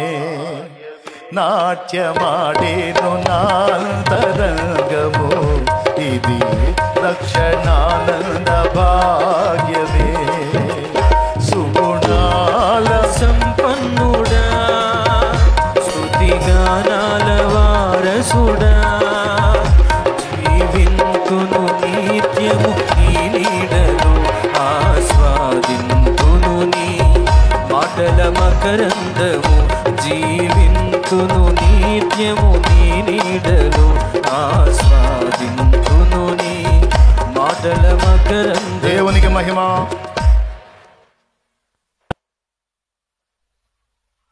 ఎంతమందికి ఆ నిశ్చయిత ఉందండి? అన్నా, నేను బాప్తిస్మం పొందిన తర్వాత నాకు 2 అర్థమైనాయి. నా పాపాలు పోయినాయి అనే సంగతి నా ఆత్మకు అర్థమైంది, అండ్ దాని విడుదల, రక్షణ ఆనందం కూడా నేను అనుభవిస్తున్నాను అన్నోళ్ళు చేతులు ఎత్తండి. అది ఎన్ని చేతులు వేసినాయో చూడండి. నేను 2 చేతులు ఎత్తి చెప్తాను. నా రక్షణ నిశ్చయం అండి, నా రక్షణ నిశ్చయం. పాపం యొక్క బలము మీద పాపం యొక్క బలము విరగొట్టబడింది. నా ప్రభు దాని నుంచి నన్ను రక్షించాడు. స్తోత్రం. ఎట్టబట్టుకుంటుందో అది లోతట్టు ప్రాంతాలకి ఇది కొట్టుకొస్తున్నాయి. పైన ఉన్న ఊళ్ళు ప్రజలు బతికారులే కానీ వాళ్ళ సామాన్లు అవన్నీ కొట్టుకుపోతుంది, నదిలో కొట్టుకుపోతున్నాయి. కొట్టుకుపోతుంటే అడవుల్లో నుంచి కలప దొంగలు కాదు దొంగలు అంటే తెలుసా, మొద్దులు, టేకు మొద్దులు అట్లాగా పైనుంచి ఆ అడవుల్లో నుంచి అవి కొట్టుకొస్తున్నాయి నదిలో. అలాగే ఆ పై వాళ్ళ సామాన్లు కొట్టుకొస్తున్నాయి నదిలో. నీ బోటోళ్ళు అందరూ ఒడ్డు నుండి గడకట్టెలు పొడుగాడు గడకట్టెలు పెట్టుకొని దొరికినట్లు లాక్కుంటున్నారు. ఒడ్డుకి దొరికినట్లు లాక్కుంటున్నారు. ఒకడున్నాడు పాపం, వాడు పొద్దుగూకులు లాగినా పప్పు గుత్తులు కత్తిపేటలే వస్తున్నాయంట. వాడికి పప్పు గుత్తులు కత్తిపేటలు ఉల్లిపాయ పొట్లు ఇవే వస్తున్నాయంటే ఎన్నిసార్లు లాగినా వాడి సరైన సామాను ఒకటి కూడా రాలా. కొంతమందికి ఏమో టేక్ మొద్దులు దొరికినాయి లాక్కుంటున్నారు. ఏముంది, ఒక పెద్ద టేకు మొద్దు దొరికిందంటే 1000 రూపాయలే. ఒక్కొక్కడికి మంచి మంచి సామాన్లు దొరుకుతున్నాయి లాక్కుంటున్నారు. వీడికేమో ఎన్న లాగు పాపం. ఉల్లిపాయ పొట్లు కత్తిపేటలు పప్పు గుత్తులన్నీ ఈ తక్కువ సరికే వస్తుంది. ఇప్పుడు అయితేనే ఉల్లిపాయ పొట్లు కత్తిపేటలు పప్పు గుత్తులు అయితే ఏమైందంట, ఊరకొచ్చే లాక్కో, ఊరకొచ్చేయగా డబ్బులు పెట్టి ఏమన్నా కొంటున్నావా, ఏమన్నా కష్టపడి సాధించావా, కొట్టుకొని వస్తూనే లాక్కో, వచ్చేనాటికి నీకు కూడా మంచిది ఏదో ఒకటి వచ్చిద్ది. ఆహా, వీడికి తపన ఆగల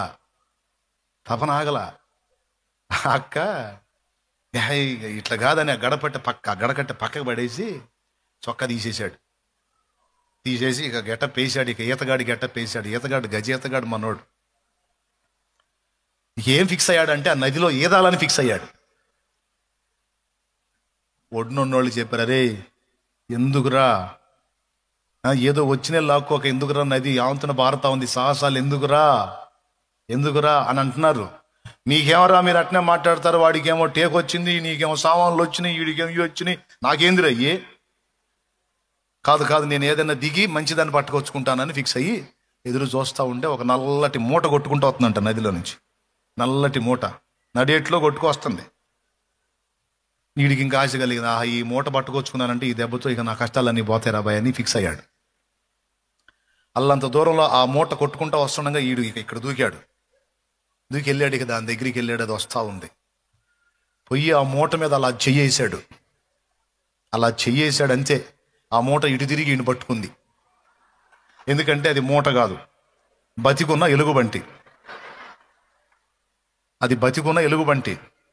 దానికి ఏ ఆధారం దొరక్క 4 కాళ్ళు అట్లా నీళ్లలో వేసి అది మాత్రం ఎందాకని ఈది సాలిపోయి ఊపిరి బిగపెట్టి అటు వండుకొని వస్తుంది. అది ఈ 4 కాళ్ళు నీళ్లలో వేస్తే దాని వీపు కనపడుతుంది బయటికి.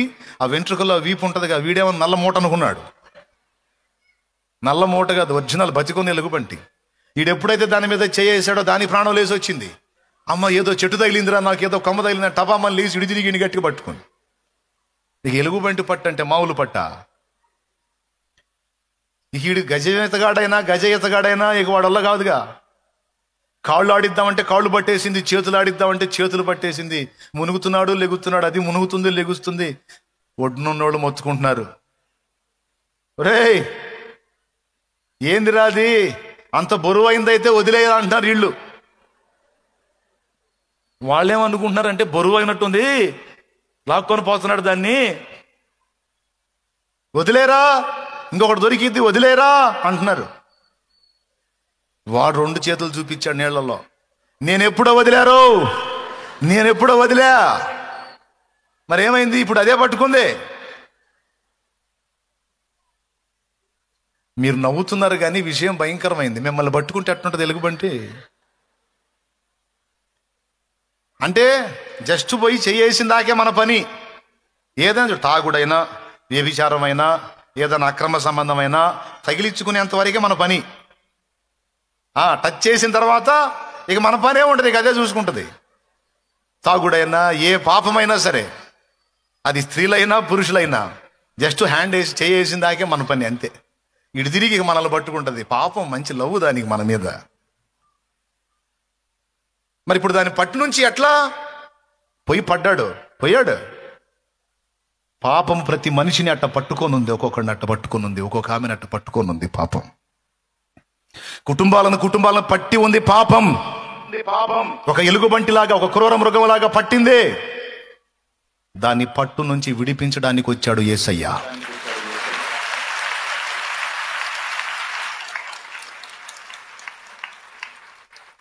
మనసాక్షిని శుద్ధి చేయును మన యేసయ్య రక్తము. మనసాక్షిని శుద్ధి చేయును మన యేసయ్య రక్తము. మన శిక్షను తొలగించెను, సంహారమునే తప్పించెను. మన శిక్షను తొలగించెను, సంహారమునే తప్పించెను. యేసు రక్తము రక్తము రక్తము, యేసు రక్తము రక్తము రక్తము, అమూల్యమైన రక్తము, నిష్కళంకమైన రక్తము, అమూల్యమైన రక్తము, నిష్కళంకమైన. అదిగో మనం పొందాల్సిన శిక్ష అది. రక్తము, యేసు రక్తము రక్తము, మనం పొందాల్సిన శిక్ష. మన స్థానంలో యేసు, మన స్థానంలో యేసు, మన స్థానంలో యేసయ్య పొందుతా ఉన్నాడు. చూడు, హల్లెలూయా. మనందరినీ పాపం యొక్క పట్టు నుంచి విడిపించాలంటే ఆ పాపం యొక్క పట్టు, దాని యొక్క ముళ్ళు తను పొందాలి. అందుకే మనందరినీ పక్కకు నెట్టి మన స్థానములో మనల్ని ప్రేమించిన కన్న తండ్రిగా మనందరినీ పక్కకు నెట్టి మన స్థానములో మనకు బదులు ఆయన పొందాడు. మన స్థానములో ఆయన ఆ దోష శిక్ష అంతా అనుభవించి, వాస్తవంగా అదంతా మనం పొందాల్సింది. మన దోష శిక్ష అంతా తన మీద వేసుకొని సంహారాన్ని తప్పించాడు. మన స్థానంలో తను బలి కావటానికి వచ్చాడు యేసయ్య భూమి మీదకి. ఏమంటే యేసు ప్రభు వచ్చాడని పండగ చేసుకుంటున్న సోదరులారా, వచ్చి ఏం తెచ్చాడో అది పొందారా? ఏం అనుగ్రహించాడో దాన్ని సొంతం చేసుకున్నారా? రక్షణ తీసుకొని వచ్చాడు. యేసుని స్వీకరిస్తే యేసు అనుగ్రహించే రక్షణ కూడా దొరుకుతుంది. పాపం నుండి విడుదల దొరుకుతుంది. మనసుకి శాంతి లభిస్తుంది. ఆత్మకు రక్షణ నిశ్చయత దొరుకుతుంది. దేహానికి స్వస్థత లభిస్తుంది. హృదయంలో సమాధానం లభిస్తుంది. జీవితానికి విలువ దొరుకుతుంది. బ్రతుకు ఒక గమ్యం దొరుకుతుంది. నడవటానికి సరైన మార్గం దొరుకుతుంది. యేసుక్రీస్తు ద్వారా, యేసుక్రీస్తు నందు ఎన్ని అనుగ్రహించబడ్డాయో తెలుసా? యేసుక్రీస్తుని జీవితాల్లోకి స్వాగతించకుండా పాపంలోనే ఉండి ఎన్ని క్రిస్మస్లు చేస్తే ఆయనకి సంతోషం చెప్పు. యేసు ప్రభువా, ఈరోజు నువ్వు పుట్టినరోజు అంటగా, అందుకని నేను నీ చర్చికి వచ్చాను ప్రభువా అని నువ్వు అంటే ఆయన ఏమంటాడు తెలుసా? అమ్మా, నేను ఎందుకు వచ్చానో నీకు తెలుసరా అంటాడు. నేను ఎందుకు వచ్చానో నీకు తెలుసా అమ్మా? నా పుట్టినరోజు అని వచ్చావా? నా బర్త్డే అని వచ్చావా? నేను ఎందుకు వచ్చానో తెలుసా? ఎవరి కోసం వచ్చానో తెలుసా? నీకోసమే వచ్చానమ్మా. నీ పాపాన్ని మోయటానికే వచ్చానమ్మా. నీకు బదులు నీ స్థానంలో చనిపోయి తిరిగి లేవడానికి వచ్చానమ్మా. నేను నీకోసమే వచ్చాను. నీ దెబ్బలు తినడానికి వచ్చాను. నీ కర్మలు మోయటానికి వచ్చాను. నీ పంచమహాపాతకాలు నా మీద వేసుకుని అనుభవించడానికి వచ్చాను. నేను ఎందుకు వచ్చానో తెలుసా? నీకోసమే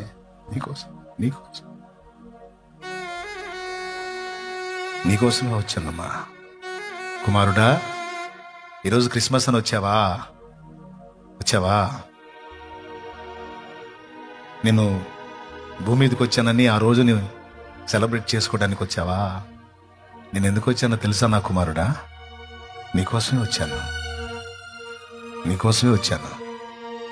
నీకు బదులు నీ స్థానంలో నీ శిక్ష పొందడానికి వచ్చాను. పాపం నుండి నిన్ను విడిపించడానికి వచ్చాను. కానీ నేను ఇచ్చిన ఆ రక్షణను నువ్వు స్వాగతించవు. నేను చేసిన శిలువ యాగాన్ని నువ్వు లక్ష్య పెట్టావు. బర్త్డే అని నాకు పుట్టినరోజులో నువ్వు ఒక పూట వచ్చి కనబడితే ఒరిగేదేముంది నీకు? ఏముంది? నేను పొందిన ఆ శిక్ష ఎవరిది? నేను పొందిన ఆ శిక్ష ఎవరిది? నీదే, నీదే, నీదే, నీదే.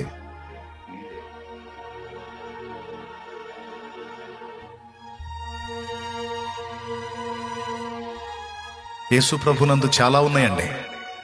యేసు ప్రభు ద్వారా మనకు లభించేవి చాలా ఉంది. రక్షణే కాదు, మనశ్శాంతే కాదు, స్వస్థతే కాదు, నిత్య జీవమే కాదు, అద్భుతమైన గమ్యమే కాదు, మంచి మార్గమే కాదు, ఇంకా చాలా ఉన్నాయి యేసునందు మనకు లభించేవి. అవన్నీ తీసుకొని వచ్చాడండి యేసయ్య. అవన్నీ తీసుకొని వచ్చాడు యేసయ్య. ఎంతమంది నిజంగా యేసు ప్రభుని తమ జీవితాల్లోకి ఆహ్వానించారు? ఎంతమంది నిజంగా యేసు ప్రభుని తమ జీవితాల్లోకి ఆహ్వానించారు? నిజంగా ఎంతమంది మారు మనసు పొందారు? ఎంతమంది పాపాన్ని అసహించుకున్నారు? ఎంతమంది మారు మనసు పొంది బాప్తిస్మం పొందారు? నేను చెప్తున్నాను, మారు మనసు పొంది ఆ పాపాలన్నీ కడగబడు నిమిత్తము, కడగబట్టమంటే అవన్నీ యేసు ప్రభు మీద మోపబడు నిమిత్తము బాప్తిస్మం పొందుట ద్వారా ఆయనకు సంతోషం కలుగుద్ది.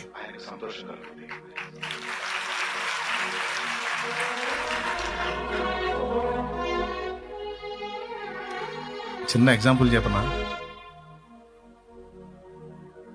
నలుగురు పిల్లలు కలిగిన భార్యాభర్త కుటుంబం ఉన్నారు.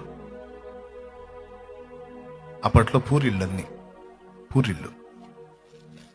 ఇప్పుడు రేకులిల్లు, డాబాలు వచ్చినాయి. కానీ నా బాల్యంలో చాలా వరకు అన్ని పూరిళ్ళే. తాటాకులు ఇల్లు, జమ్ము ఇల్లు, అట్లా రెల్లు ఇల్లు అట్లా ఉండేవి. ఇప్పుడు కూడా కొన్ని ప్రాంతాల్లో పూరిళ్ళు ఉన్నాయి, ఇప్పుడు కూడా ఉన్నాయి. అలాంటి ఒక ఇంటికి నిప్పంటుకుంది, ఇల్లు తగలబడుతుంది. చుట్టూ చూసేసరికి ఇల్లు కుటుంబం మేల్కొనేసరికి చుట్టూ నలుదిక్కుల నిప్పు కమ్మేసింది, అగ్ని కమ్మేసింది. బయట పోవటానికి లేదు, లోపలంతా తగలబడుతుంది మొత్తం. తండ్రి ఆలోచించాడు. ఆలోచించి తలుపు ఎక్కడైతే కాలుతుందో ఆ తలుపు దగ్గరికి పోయి అక్కడ ఆ దర్వాజా కమ్మని ఆ తలుపుని కొట్టాడు. తన్నాడు ఒక తన్ను. మంట, భయంకరమైన మంట అవతల పడింది. అడ్డకమ్మ ఒకటి ఉంది, అది కింద పడిద్ది. అది పడిందంటే ఆ పైన ఉన్న కప్పు ఒరిగిద్ది. ఆ కప్పు ఒరిగిందంటే మొత్తం అసలు బయట రావటానికి ఉండదు. ఆ కాలే కమ్ముని తన చేతులతో పట్టాడట, కింద పడకుండా పట్టాడు తండ్రి. పట్టి కేకలేస్తున్నాడు, తొందరగా బయటికి బండిరా, బయటికి బండి, బయటికి బండి, బయటికి బండి. ఆయన కాలుతున్నాడు, ఆయనకు అంటుకుంది మంట, తన చేతులు కాలుతున్నాయి, కేకలేస్తున్నాడు, పదండి పదండి, బయటికి పదండి అని. ఇప్పుడు కుటుంబం ఏం చేయాలండి? కుటుంబం ఏం చేయాలండి? బయటికి పరిగెత్తాలి కదా. భార్య బయటికి పరిగెత్తి, ఇద్దరు పిల్లలు బయటికి పరిగెత్తి, ఇంకొక ఇద్దరు ఉన్నారు. అవతల కాలిపోతున్నాడు, కాలిపోతా కేకలేస్తా, మీరు కూడా పండ్రా, బయటికి పండ్రా, తగలబడిపోతారు పండ్రా, బూడిదైపోతారు పండ్రా అని పిలుస్తున్నాడు. ఆహా, వాళ్ళు లోపలే ఉన్నారు, తండ్రిని చూస్తానే ఉన్నారు. కానీ లోపలే మాకు బాగుంది డాడీ, లోపలే మాకు బాగుంది డాడీ అంటున్నారు. ఇప్పుడు ఆయన ఆయన ఆయన ఆయన బాధ ఎట్లుంటుందండి? మొత్తుకున్నాడు, రండిరా బయటికి, రండిరా, పొండ్రా, తొందరగా పొండ్రా, బయటికి పొండ్రా, పొండ్రా, పొండ్రా, పొండ్రా అని పిలుస్తుంది. ఎంత మొత్తుకుందో బయటికి రా. ఆయన చెయ్యి తీశాడంటే పడిద్ది. ఏడుస్తూనే బయటికి వచ్చేసాడు.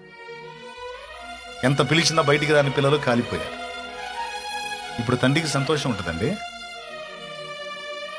తండ్రికి ఆనందం ఉంటుందా? ఆ ముగ్గురు రక్షించబడ్డారులే అని సంతోషం ఉంటుందా? ఇద్దరిని పోగొట్టుకున్నానని బాధ ఉంటుంది. ఈరోజు ఇక్కడ కూర్చున్న వాళ్ళలో చాలా మంది యేసు ప్రభు అంత దారుణమైన శ్రమను అనుభవించి, అంత త్యాగం చేసి,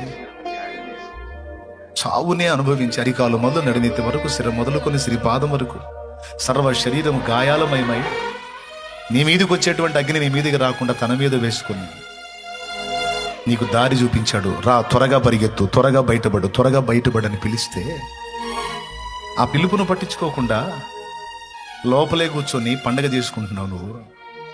ఇది పిచ్చితనం అనాలా, జ్ఞానం అనాలా, అమాయకత్వం అనాలా, అహంకారం అనాలా, ఏమనాలి?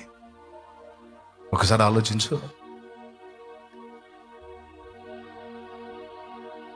లేదన్నా, నా తండ్రి త్యాగం నాకు అర్థమైంది. ఇంతవరకు నేను సరిగా ఆలోచించలేదు.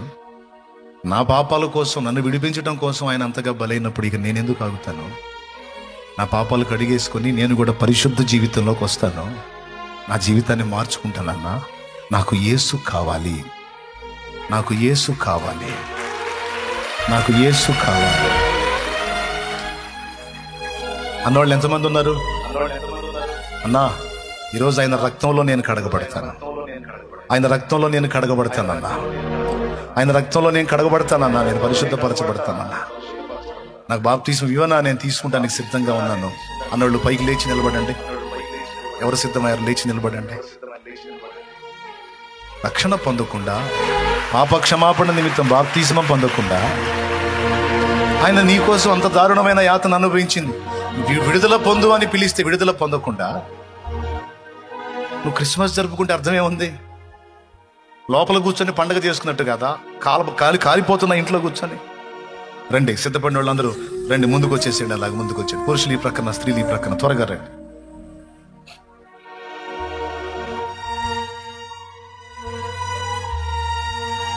వచ్చేయండి అన్న, త్వరగా వచ్చేయండి.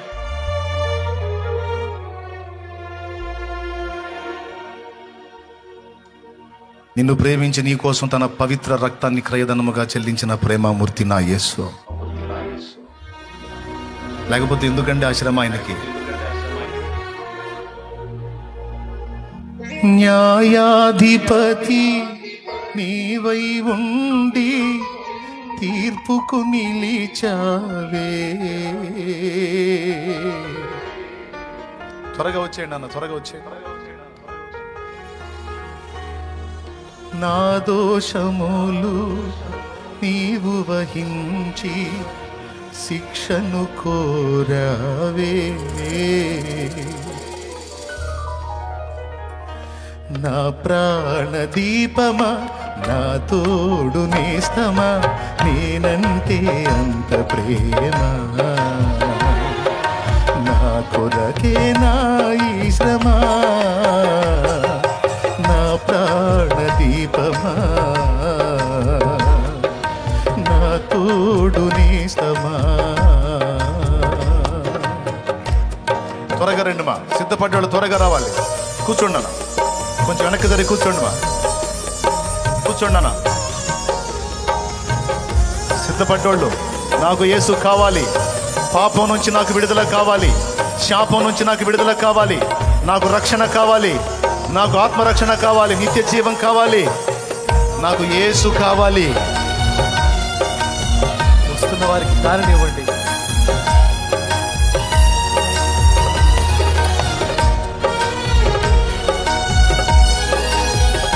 ఇక్కడ కూడా కూర్చోండి మా, నా ముందు కూడా కూర్చోండి, ఇక్కడ కూడా కూర్చోండి.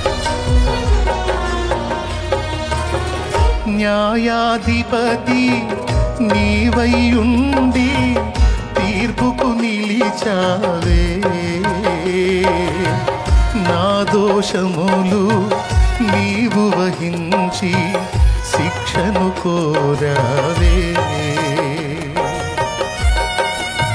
ఇక్కడికి రండి, నా ముందు కూర్చోండి. న్యాయాధిపతి నీవై ఉండి తీర్పుకు నిలిచావే. నా దోషమును నీవు వహించి శిక్షను కోరావే. నింగిని వీడిన నీతి సూర్యుడా నేలకు ఒరిగావే. చీకటి నిండిన ఈ లోకాన వెలుగై నిలిచావే. నా ప్రాణదీపమా, నా తోడు నేస్తమా, నేనంటే అంత ప్రేమ. నా కొరకే నా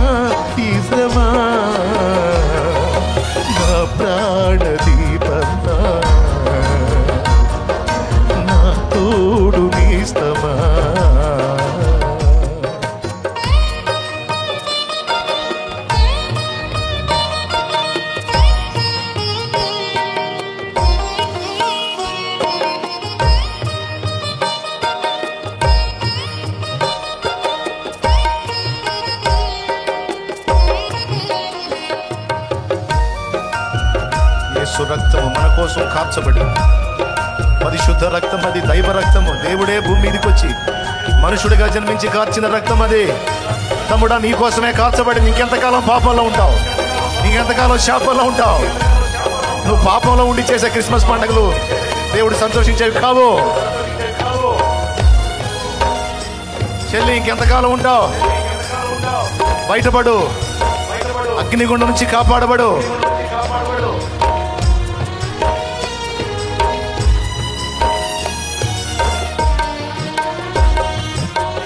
కరుణతో నిండిన కన్నులలోన రుధిరము ఒలికేనే,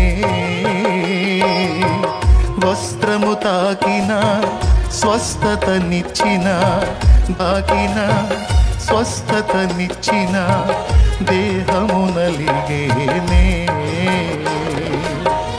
అందుల కన్నులు తెరచిన చేతుల మేకులు నాటేరే,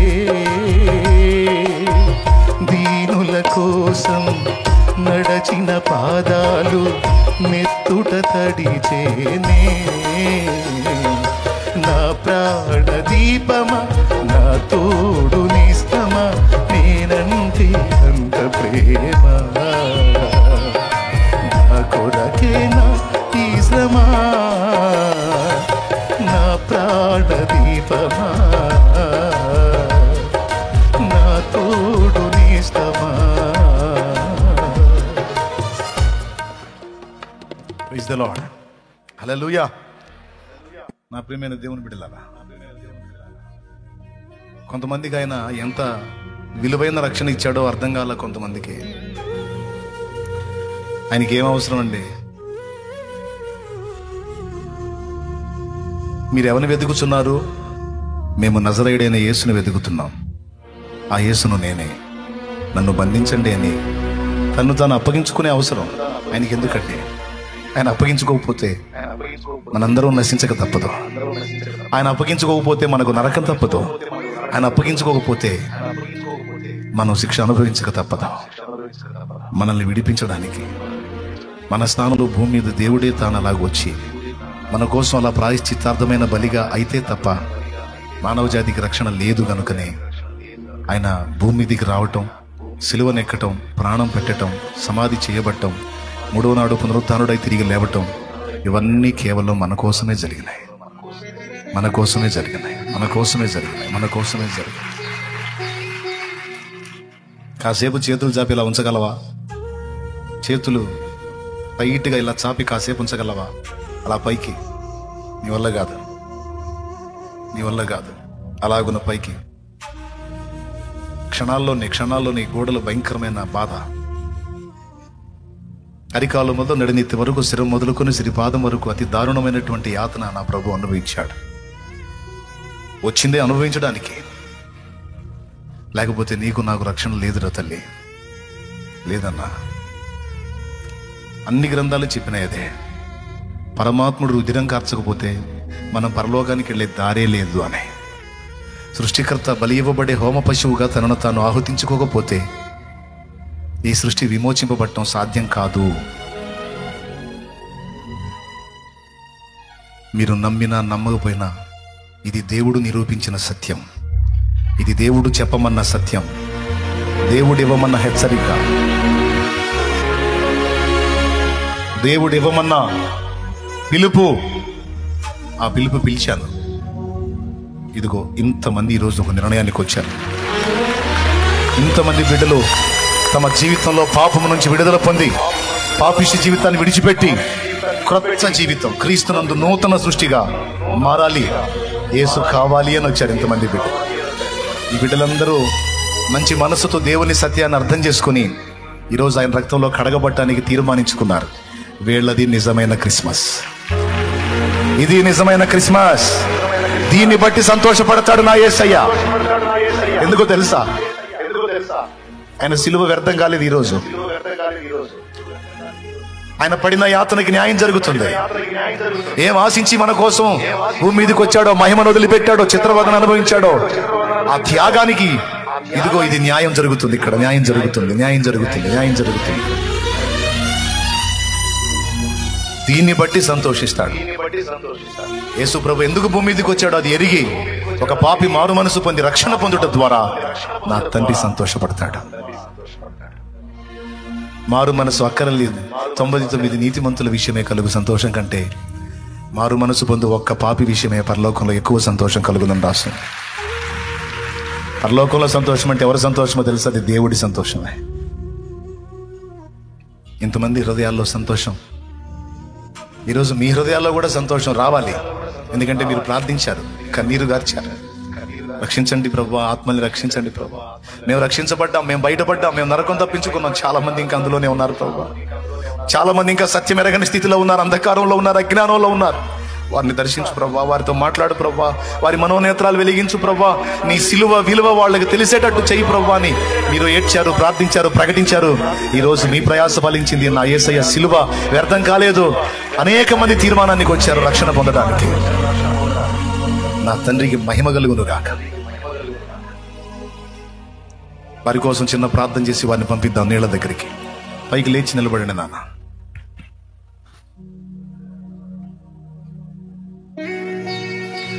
పాపం యొక్క పట్టు నుంచి విడుదల పొందడానికి, సాతాను చేతుల్లో నుంచి విమోచన పొందడానికి చాలా మంది జ్ఞానంగా ఆలోచించి మంచి నిర్ణయానికి వచ్చారు. నా ప్రభువుకే స్తుతి కలుగును గాక. ఇంకా ఇక్కడ ఉన్న వాళ్ళలో ఎవరైనా తటపటాయిస్తుంటే ఇది దేవుడు నీకు ఇచ్చిన సువర్ణ అవకాశం. ఎవరి గురించో ఆలోచిస్తూ, ఎవరికో భయపడుతూ, కులానికో మతానికో ఆలోచిస్తూ నువ్వు నిర్లక్ష్యం చేస్తే రేపు నీదో కాదో నీకు తెలియదు. కాబట్టి నేడు అనే సమయం ఉండగానే మారు మనసు పొంది రక్షణ పొంది ధన్యులు కావాలని ప్రేమతో మనవి చేస్తూ ఉన్నాను. మీరు లేవాల్సిన అవసరం, మీరు ఎందుకు లేచారు? మీరు కూర్చోండి. వెనక లేచిన వాళ్ళు కూర్చోండి. మీరు ఎందుకు లేచారు? వీళ్ళ కోసం ప్రార్థన చేసి పంపిద్దాం అంటే మీరు ఇంటికి వెళ్ళాలని తొందరలో ఉన్నట్టున్నారు. కూర్చోండి, తొందరగా కూర్చోండి. వీళ్ళ కోసం ప్రార్థన చేద్దాం. పరిశుద్ధ తండ్రి, నీకు వందనాలు. ఈరోజు నీ పిలుపును ఆలకించి నా ఎదుట నిలిచినటువంటి బిడ్డలందరినీ బట్టి నీకు స్తోత్రాలు చెల్లిస్తున్నాను. ఇదిగో వీరి జీవితాల్లో క్రిస్మస్ నిజం నాయన. వీరి జీవితాల్లో క్రిస్మస్ నిజం. వీరి జీవితాల్లో క్రిస్మస్ వాస్తవం. ఇదిగో ఈరోజు నా ప్రభువా, వీరి జీవితం సార్థకం అవుతుంది నాయన. వీరి జీవితం సార్థకం అవుతుంది. వీరి విషయంలో నీ సిలువ సార్థకం అవుతుంది. నీకు స్తోత్రం ప్రభువా. నిన్ను ప్రేమించి నీ రక్తంలో పాపాలు కడిగేసుకొని క్రొత్త జన్మ అనుభవంలోనికి వచ్చి పరిశుద్ధాత్మను పొందుకొని ఇక నీ కొరకు సాక్షులై బ్రతకాలని, నీ రాజ్యాన్ని ప్రకటించాలని, ఇతరులకు సాక్ష్యం ఇవ్వాలని, అన్యజనులు రక్షించాలని నడుం కట్టిన ఈ బిడ్డలను ఆశీర్వదించు. నీ చేతులతో వారికి రక్షణ ఇవ్వు. నీ పరిశుద్ధాత్మతో బిడ్డలను అభిషేకించు. ఆత్మ పూర్ణులను గావించు. వీరి ఆత్మలన్నీ నీ చేతికి అప్పగిస్తున్నాను. నిత్య జీవానికి వారసులుగా చేసి నీ గ్రంథములో బిడ్డల పేరు లిఖించమని యేసు ప్రశస్త నామములో ప్రార్థించి వేడుచున్నాము తండ్రి. ఆమేన్ చెప్తాం అందరం. ఆమేన్. మీరు నిజంగా మారు మనసు పొందినట్లయితే తప్పనిసరిగా మీరు బాప్తిస్మం పొందవచ్చు. యేసు ప్రభు నీ కోసం ప్రాణం పెట్టి తిరిగి లేచాడని పూర్ణ హృదయంతో విశ్వసిస్తున్నారా? ఎంతమంది విశ్వసిస్తున్నారు? ఎవరన్నా బలవంతంతో వచ్చారా, లేకపోతే మీ అంతటా మీరు సిద్ధపడి వచ్చారా? ఎవ్వరి బలవంతం లేదు, మీ అంతటా మీరే సిద్ధపడి వచ్చారు. దేవునికి స్తోత్రం కలుగును గాక. యేసు ప్రభు ఏం చేశాడు మీకోసం? పెద్దగా చెప్పండి. ప్రాణం పెట్టి అంతే ఉన్నాడా? తిరిగి లేచాడా? ఎన్నో రోజులు లేచాడు? నిజమైన దేవుడెవరు?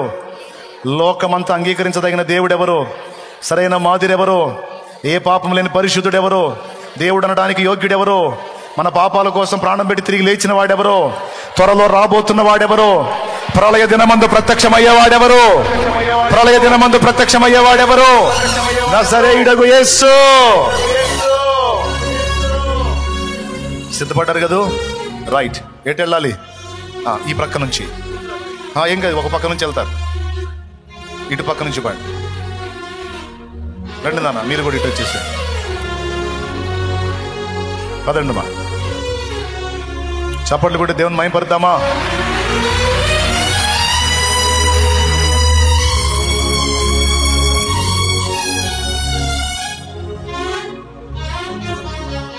దేవునికి మహిమ. చాలా సంతోషంగా ఉంది నాన్న. పదండి.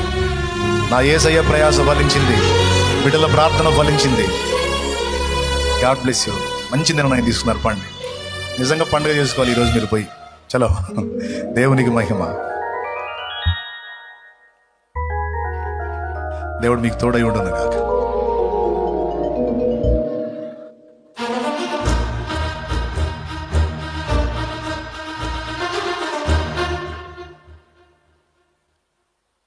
అందరూ ప్రశాంతంగా ఎక్కడో అక్కడ కూర్చుంటారా? కాసేపు అటు ఇటు తిరుగుతారా? తిరిగేదేం లేదుగా. కూర్చోండి, ప్రశాంతంగా కూర్చోండి.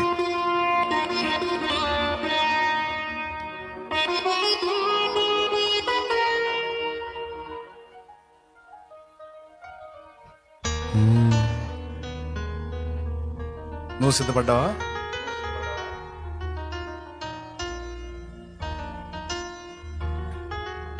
పదండి అన్న, పదండి పదండి, ముందుకు పండి. మీరు నీళ్ళ దగ్గరికి వెళ్తే పదండి, సంతోషంగా పదండి. God bless.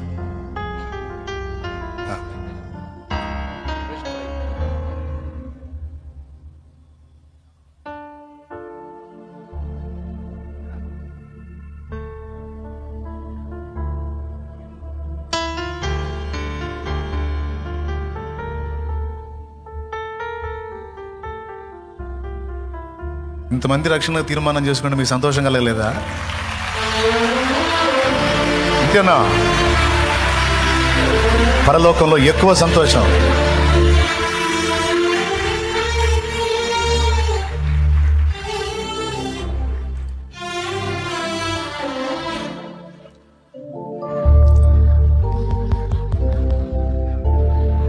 జగతి పునాదులు వేయబడక ముందే, భూమ్యాకాశము చెయ్యబడక ముందే, ఉన్న దేవుడు ఆది సంభూతుడు.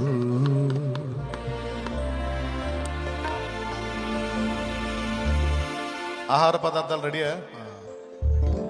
ఈరోజు ఫుడ్ ఉండదు తెలుసుగా. పండ్లే మీరే తెచ్చారు. ఇప్పుడు మీ దగ్గరికి వస్తే మీరేం తెచ్చారో అయ్యో వస్తాయి. దేవునికి స్తోత్రం. శృతి అదే అన్న నాయన, ఒరిజినల్ శృతి పట్టుకో. అందరూ ఉల్లాసంగా చప్పట్లు కొట్టి దేవుని మహిమపరచండి.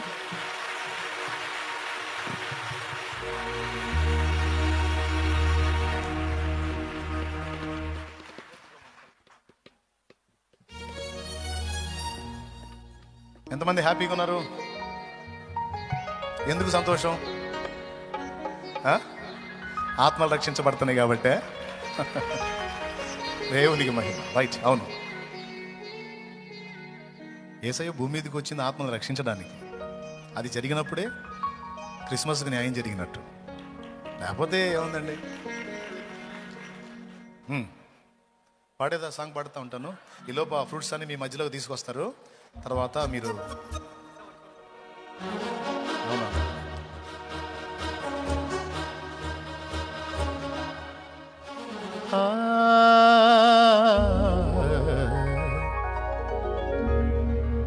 అయ్యండి, అవి కూడా జగతి పునాదులు వేయబడక ముందే, భూమ్యాకాశము చెయ్యబడక ముందే, ఉన్న దేవుడు ఆది సంభూతుడు.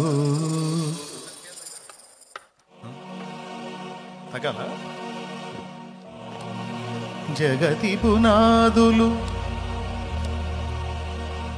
ఇంకా మళ్ళీ సాకి ఉండదు. ఇంకా జగతి పునాదులు వేయబడక ముందే, భూమ్యాకాశం చెయ్యబడక ముందే, ఉన్న దేవుడు ఆది సంభూతుడు. ఉన్న దేవుడు ఆది సంభూతుడు. జగతి పునాదులు వేయబడక ముందే,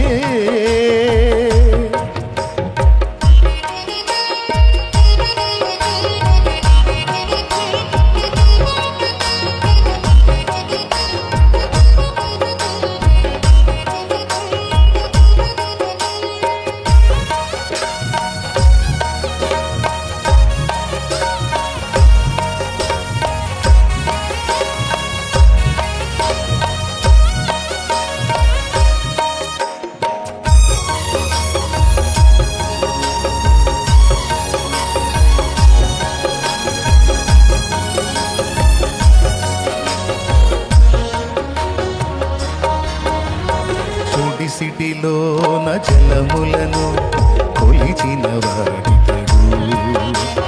పర్వతములను త్రాసులో తూచిన వాడితడు.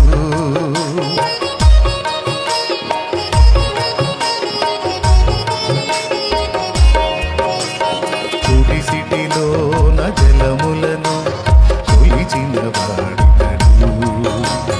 పర్వతములను త్రాసులో తూచిన వాడితడు. శూన్యములోన జ్యోతులను నిలిపిన వాడితడు. శూన్యములోన జ్యోతులను నిలిపిన వాడితడు. కొలపాత్రలోన భూమిని కొలిచి పోసిన వాడితడు. కొలపాత్రలోన భూమిని కొలిచి పోసిన వాడితడు. జగతి పునాదులు వేయబడక ముందే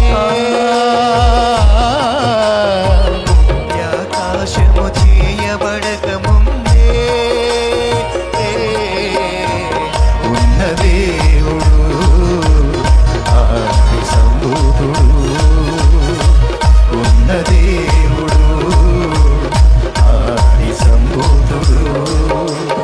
జగతి పునాదులు వేయబడక ముందే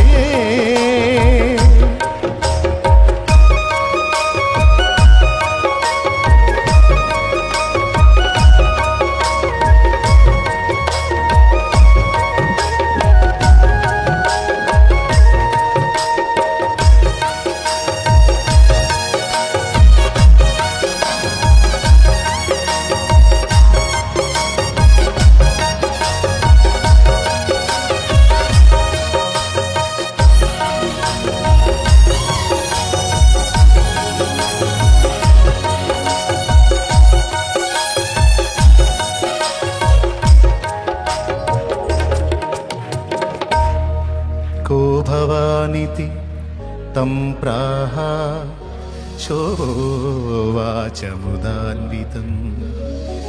एष पुत्रं च मां विद्धि कुमारी गर्भसम्भवम् म्लेच्छधर्मस्य वक्तारं मसेहुहं समागताः अहम् एषा मसीह नाम अहम् एषा मसीह नाम శాలివాహనుడు తెలిపిన దైవసుతుడు ఇతడు పురుష సూక్తమే తెలిపిన యజ్ఞ పురుషుడితడు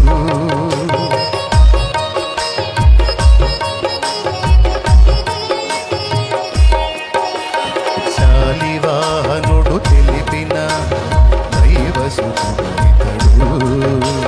పురుష సూక్తమే తెలిపిన యజ్ఞ పురుషుడితడు ఆది ఋషులు ప్రవచించిన పరమాత్ముడే ఇతడు ఆది ఋషులు ప్రవచించిన పరమాత్ముడే ఇతడు కన్యయందు జన్మించిన యేసునామధారితడు కన్యయందు జన్మించిన యేసునామధారితడు జగతి పునాదులు వేయబడక ముందే ఆకాశము చేయబడక ముందే ఉన్న దేవుడు ఆది సంభూతుడు ఉన్న దేవుడు ఆది సంభూతుడు ఉన్న దేవుడు ఆది సంభూతుడు ఉన్న దేవుడు ఆది సంభూతుడు. Praise the Lord. చెప్పండి గట్టిగా. ఒక చిన్న మాట మీకు చెప్పాలి. ఆ ఫ్రూట్స్ తీసుకుంటే నేను చెప్పే మాట వినండి. ఇప్పుడు యేసు ప్రభునందు మనకి అన్నీ ఉన్నాయి. మనసుకు శాంతి అన్నాను, ఆత్మకి రక్షణ అన్నాను, శరీరానికి స్వస్థత అన్నాను, సమస్యలకు పరిష్కారం అన్నాను. అన్నిటికీ కావలసినటువంటి సమస్తము కూడా ఆయన యొద్ద ఉంది. అన్నీ తన యందు కలిగి ఉన్నటువంటి శ్రీమంతుడు యేసయ్య.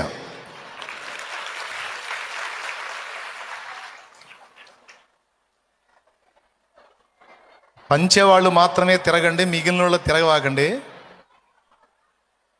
చండాలంగా ఉంటుంది. కూర్చోండి, పద్ధతికి చెబుతున్నా, కూర్చోండి. మనం ఎన్ని వేల మంది ఉన్నా సరే లేకి ఉండకూడదు. ఏముండకూడదు చెప్పండి?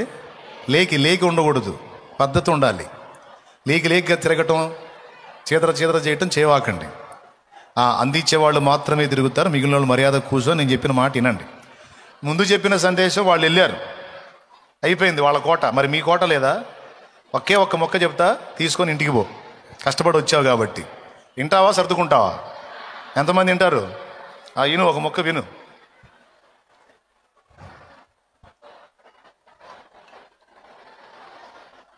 నా దగ్గర ఒక పుస్తకం ఉంది, నా దగ్గర ఒక బైబిల్ ఉంది. ఏమండి, నా చేతిలో మైక్ ఉంది, ఇదిగో గ్లాస్ ఉంది, ఇదిగో ఫ్లవర్ పాట్, ఇది ఫ్లవర్ వాజ్ రైట్. ఇవన్నీ ఉన్నాయిగా. ఫ్లవర్ పాట్ ఇక్కడ ఉంది. ఇవన్నీ ఉన్నాయి నా దగ్గర.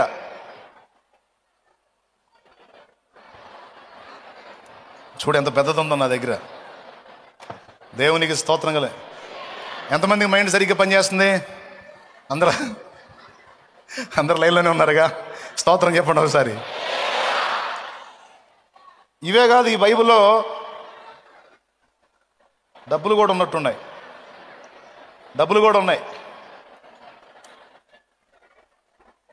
అంటే మీకు ఇస్తానేమో అనుకోవాకండి, పొర్రపాటును కూడా నమ్మ రెడీగా ఉంటారు. ఉన్నాయి నా దగ్గర, రకరకాలు ఉన్నాయి. పంచేవాళ్ళు సైలెంట్గా పంచండి. ఎందుకు లేకోవాలి? వినపడుతుంది లేకోవాలా? సైలెంట్గా నేను చెప్పే వినాలి. ఆ వాక్యం వినుకుంటానే పంచండి. అక్కాయిలు అన్నయ్యలు వినాలి జాగ్రత్తగా.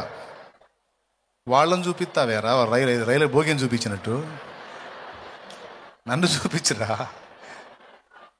రైట్, సరే. ఏమేమో నా దగ్గర చెప్పండి అందరూ. రైట్,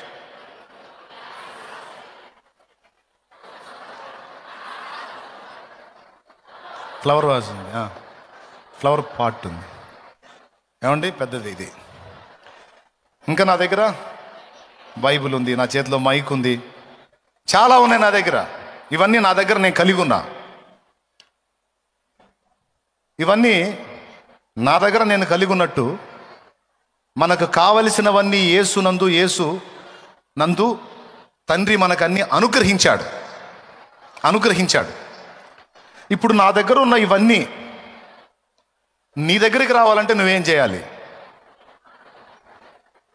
అంటే జస్ట్ ఊరగట్ట చూస్తా ఉంటే వచ్చేసిద్దా? రయ్యమని అలా లేచి ఇలాగొచ్చిద్దా? కొంచెం నాకు చెప్పాలి సమాధానం. నా దగ్గర ఉన్నవన్నీ మీ దగ్గరికి రావాలి, మీరు ఇవన్నీ పొందాలి అంటే ఏం చేయాలి? అడగాల? రైట్. ఎవరెవరికి ఏమేం కావాలో అంటే అన్నీ ఒకే రకం కాదు, రకరకాలు ఉన్నాయి. అన్నీ కలిగి ఉన్న నేను ఎలా మీ ముందున్నానో నా యేసయ్య కూడా శ్రీమంతుడు, ఆయన అలాగే ఉన్నాడు మన ముందు. ఇప్పుడు నేను ఈ డబ్బులు ఇస్తాను, ఈ అబ్బాయి డబ్బులు తీసుకుంటాడు. దీనికి ఏం ఉపయోగించాడు? చెయ్యి ఉపయోగించాడు. నోరు ఉపయోగించాడా? ముక్కు, చెయ్యి ఉపయోగించాడు. ఇప్పుడు నా దగ్గర ఉన్నది అతను తీసుకోవడానికి చేతిని ఉపయోగించి తీసుకున్నాడు. మరి ఇప్పుడు దేవుని దగ్గర ఉన్న వాటిని మనం తీసుకోవాలంటే మనకు కావలసిన చెయ్యేది. ఏదైనా సరే నువ్వు తీసుకోవాలంటే నీకు చేతులు కావాలిగా, నడిచి రావాలంటే కాళ్ళు కావాలి, తీసుకోవాలంటే అసలు ముందు ఏమేమి ఉన్నాయో చూడాలంటే కళ్ళు కావాలి. స్తోత్రం. ఈ చేతుల్ని, ఆ కళ్ళని, ఈ కాళ్ళని బైబిల్ పరిభాషలో ఏం చెప్పాడంటే విశ్వాసము అన్నాడు. ఏమన్నాడు? విశ్వాసము అన్నాడు. రోగికి కావాల్సింది ఏంది? పెళ్ళా? రోగం వచ్చినోడికి కావాల్సింది ఏంది? పెళ్లి కాదుగా, స్వస్థత కావాలి. రైట్, స్వస్థత ఆయన దగ్గర ఉంది. పాపంతుడు ఆయనే, అవి కూడా ఆయన దగ్గర ఉన్నాయి. మీరు ఒప్పుకుంటారా? డౌటా? ఆర్థికంగా కూడా ఆయన సమృద్ధి గలవాడు, శ్రీమంతుడు అని ఎంతమంది ఒప్పుకుంటారు యేసయ్యని? అంటే రోగికి కావలసిన స్వస్థత, పాపికి కావలసిన రక్షణ, వేదంలో ఉన్నవాడికి కావలసిన మనశ్శాంతి, అప్పుల ఊబిలో కూరుకుపోయి దరిద్రతలు అల్లాడేవాడికి కావలసిన ఆర్థిక సమృద్ధి, ఇవన్నీ యేసయ్య దగ్గర ఉన్నాయి. ఆయన ఏమన్నాడంటే, ఇవన్నీ నా దగ్గర ఉన్నాయి, నా ద్వారా ఇవి నీకు అనుగ్రహించబడ్డాయి, ఇవన్నీ నీవు స్వతంత్రించుకోవటానికి, ఇవన్నీ నీకు అందుబాటులో ఉన్నాయి, నువ్వు తీసుకోవటమే తరువాయి అన్నాడు ఆయన. తీసుకోవటం ఎట్లా? దానికే మన విశ్వాసాన్ని ఉపయోగించాలి. విశ్వాసము అనే చెయ్యి దీన్ని తీసుకోగలిగిద్ది. విశ్వాసము అనేటువంటి చెయ్యి దీన్ని తీసుకోగలిగిద్ది. విశ్వాసం అనే కాలు దీనికోసం నడవగలిగిద్ది. విశ్వాసం అనే కళ్ళు దీన్ని చూడగలుగుతాయి. దేవునికి స్తోత్రం, హల్లెలూయా. విశ్వాసాన్ని బట్టే ఇవన్నిటిని మనం గ్రహించుకోగలుగుతాం. అందుకే నేను ఒక పాటలో చెప్పా, ఒక పాటలో ఒక మాట చెప్పా, అవసరాన్ని బట్టి అగ్ని వంటి శ్రమలు కలుగుచున్నవని తెలిసి కలత చెందబోకు, నిన్ను పిలిచిన దేవుడు నమ్మదగినవాడు, శోధనలో నిన్ను విడిచిపెట్టిపోడు, కన్న తండ్రిలా తోడుండి నిన్ను కాచుకుంటాడు, కంటి పాపలా తోడుండి నిన్ను ఆదుకుంటాడు. నమ్ము నేస్తమా, ఇది సత్యం, వీడబోకుమా విశ్వాసం. ఎన్నన్నా వస్తాయి రాని, కానీ వచ్చిన వాటన్నిటికీ సమాధానం యేసయ్య దగ్గర ఉంది. దాన్ని ఆయన దగ్గర నుంచి పొందుకునేదే విశ్వాసం అంటే. నువ్వు ఏది వదిలిపెట్టినా వదిలిపెట్టకపోయినా విశ్వాసాన్ని మాత్రం వదలొద్దు. విశ్వాసాన్ని వదిలిపెడితే నువ్వు చేతులు కోల్పోయిన వ్యక్తితో సమానం. ఇక నేను ఇంత విలువైంది నీకు ఇచ్చినా, ఇంత శ్రేష్టమైనది ఇచ్చినా చేతులు లేకపోతే నీవు అందిపుచ్చుకోలేవు. అలాగే విశ్వాసం లేకుండా దేవుని విలువైన వాటిని మనం సొంతం చేసుకోలేము. దేవునికి స్తోత్రం. యేసయ్య భూమి మీదకి వచ్చింది నిజం. ఒక చిన్న వచనం మీకు చివరిగా చూపించి ప్రార్థన చేసేస్తాను. రోమాపత్రిక 8వ అధ్యాయము 30వ వచనం నుంచి కిందికి చదువు. ఇట్లుండగా ఏమందుము, అదిగదిగదిగా ఆ మాట చూడండి. 31వ వచనం అదేనా? ఒక్కసారి బైబిల్ ఉన్న వాళ్ళందరూ తీసి స్టార్టింగ్ మనం ఏం చదువుకున్నాం? మనకి కుమారుడు అనుగ్రహించబడెను, మనకు శిశువు పుట్టెను, కుమారుడు అనుగ్రహించబడెను అని చదువుకున్నాం కదా. అదిగో అనుగ్రహించిన దేవుడు ఏమేం చేశాడో చూడండి. ఇట్లుండగా ఏమందుము, దేవుడు మన పక్షమునుండగా మనకు విరోధి ఎవడు? దేవుడు మన పక్షమునుండగా మనకు విరోధి ఎవడో? తన సొంత కుమారుని అనుగ్రహించుటకు వెనుక తీయక. అదిగదిగదిగో మనకు కుమారుని అనుగ్రహించింది ఎవరు? నోరు తెరిచి అందరూ చెప్పండి.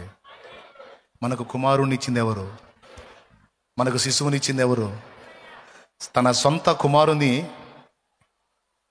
చెప్పు. అనుగ్రహించుటకు వెనుక తీయక మన అందరి కొరకు ఆయనను అప్పగించిన వాడు ఆయనతో పాటు అక్కడ ఆగాలి. ఆయనతో పాటు, ఆయనతో పాటు, ఆయనతో పాటు అక్కాయ్, ఆయనతో పాటు సమస్తము మనకు ఎందుకు అనుగ్రహింపడు?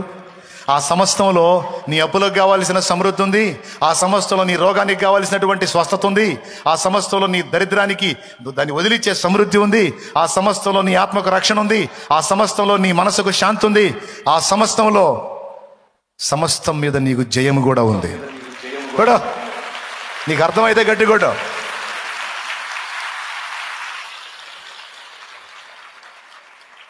ఏమర్థమైంది? వట్టి కుమారుడే అనుగ్రహించబడ్డాడా? ఆయనతో పాటు సమస్తము అప్పగించబడిందా? దాన్ని పొందుకోవడానికి మనకేం కావాలి? కాదు, పెద్దగా చెప్పండి. అది అది కావాలి. విశ్వసించువాడే పొందుకుంటాడు, సందేహించేవాడికి ఏమీ దొరకదు. భయంకరమైన జబ్బులు తగ్గిపోయినాయి, రిపోర్ట్లు మారిపోయినాయి. నా తల వెంట్రుకల కంటే విస్తారమైన సాక్ష్యాలు ఉన్నాయి. అబద్ధాలు కాదు, రియల్ సాక్ష్యాలు. అవన్నీ యేసు ప్రభులో ఉన్న స్వస్థతను విశ్వాసంతో పొందుకున్న వాళ్ళ సాక్ష్యాలు. కానీ కొంతమందికి తలకాయ నిండా అనుమానాలే. పసిబిడ్డలాగా విశ్వసించిన వాళ్ళే దేవుని కార్యాలను పొందుకోగలుగుతారు. దేవునికి స్తోత్రం, హల్లెలూయా. ఏమండి, పసిబిడ్డలాగా నమ్మినోళ్లే దేవుని కార్యాన్ని పొందగలుగుతారు. ఒక 100 ఇవ్వాలనుకుంటున్నా మీకు.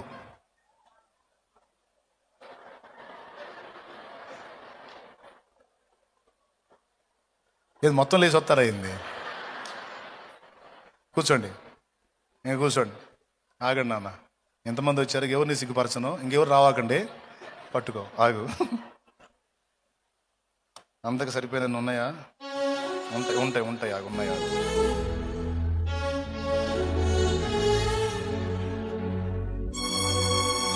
అలా 100 తీసుకొని పోండి.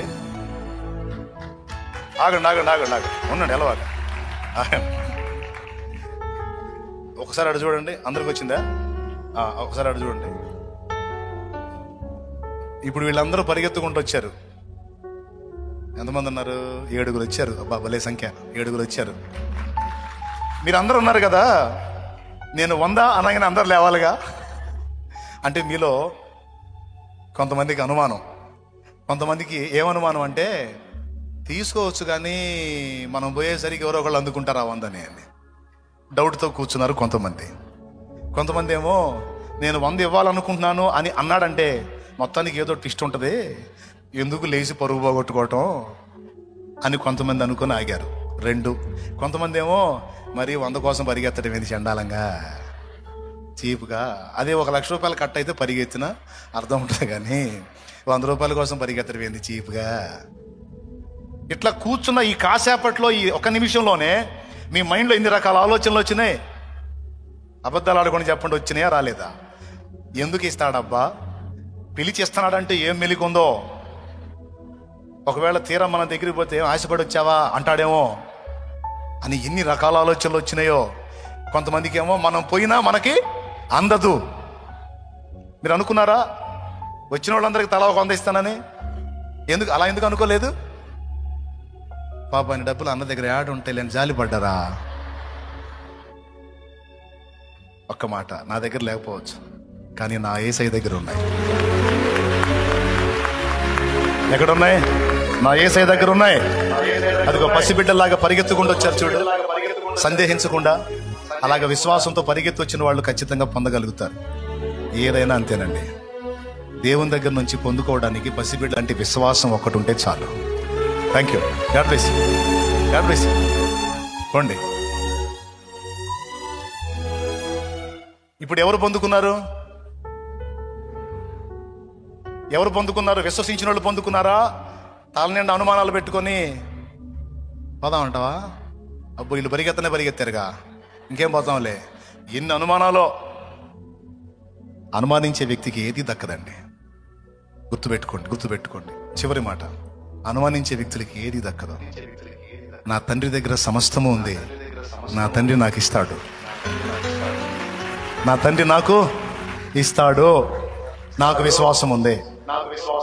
రోగమా, నన్ను స్వస్థపరుస్తాడన్న విశ్వాసం నాకుంది. సమస్య, దాని నుంచి విడిపిస్తాడన్న విశ్వాసం నాకుంది.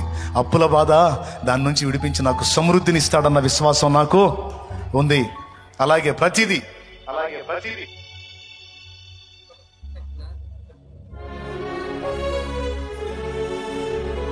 ఓకే.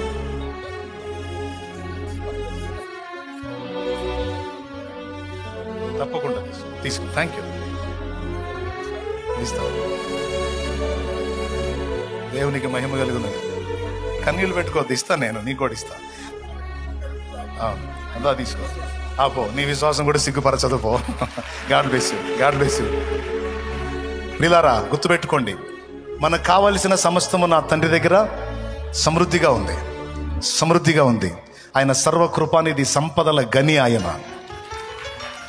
కానీ మనం పలకాల్సిన మాట ఒకటే, నా ప్రభువు ఉన్నాడు, ఆయన చూస్తున్నాడు, నేను ఆయన అడిగున్నాను, ఆయన నాకు తప్పకుండా దయచేస్తాడు.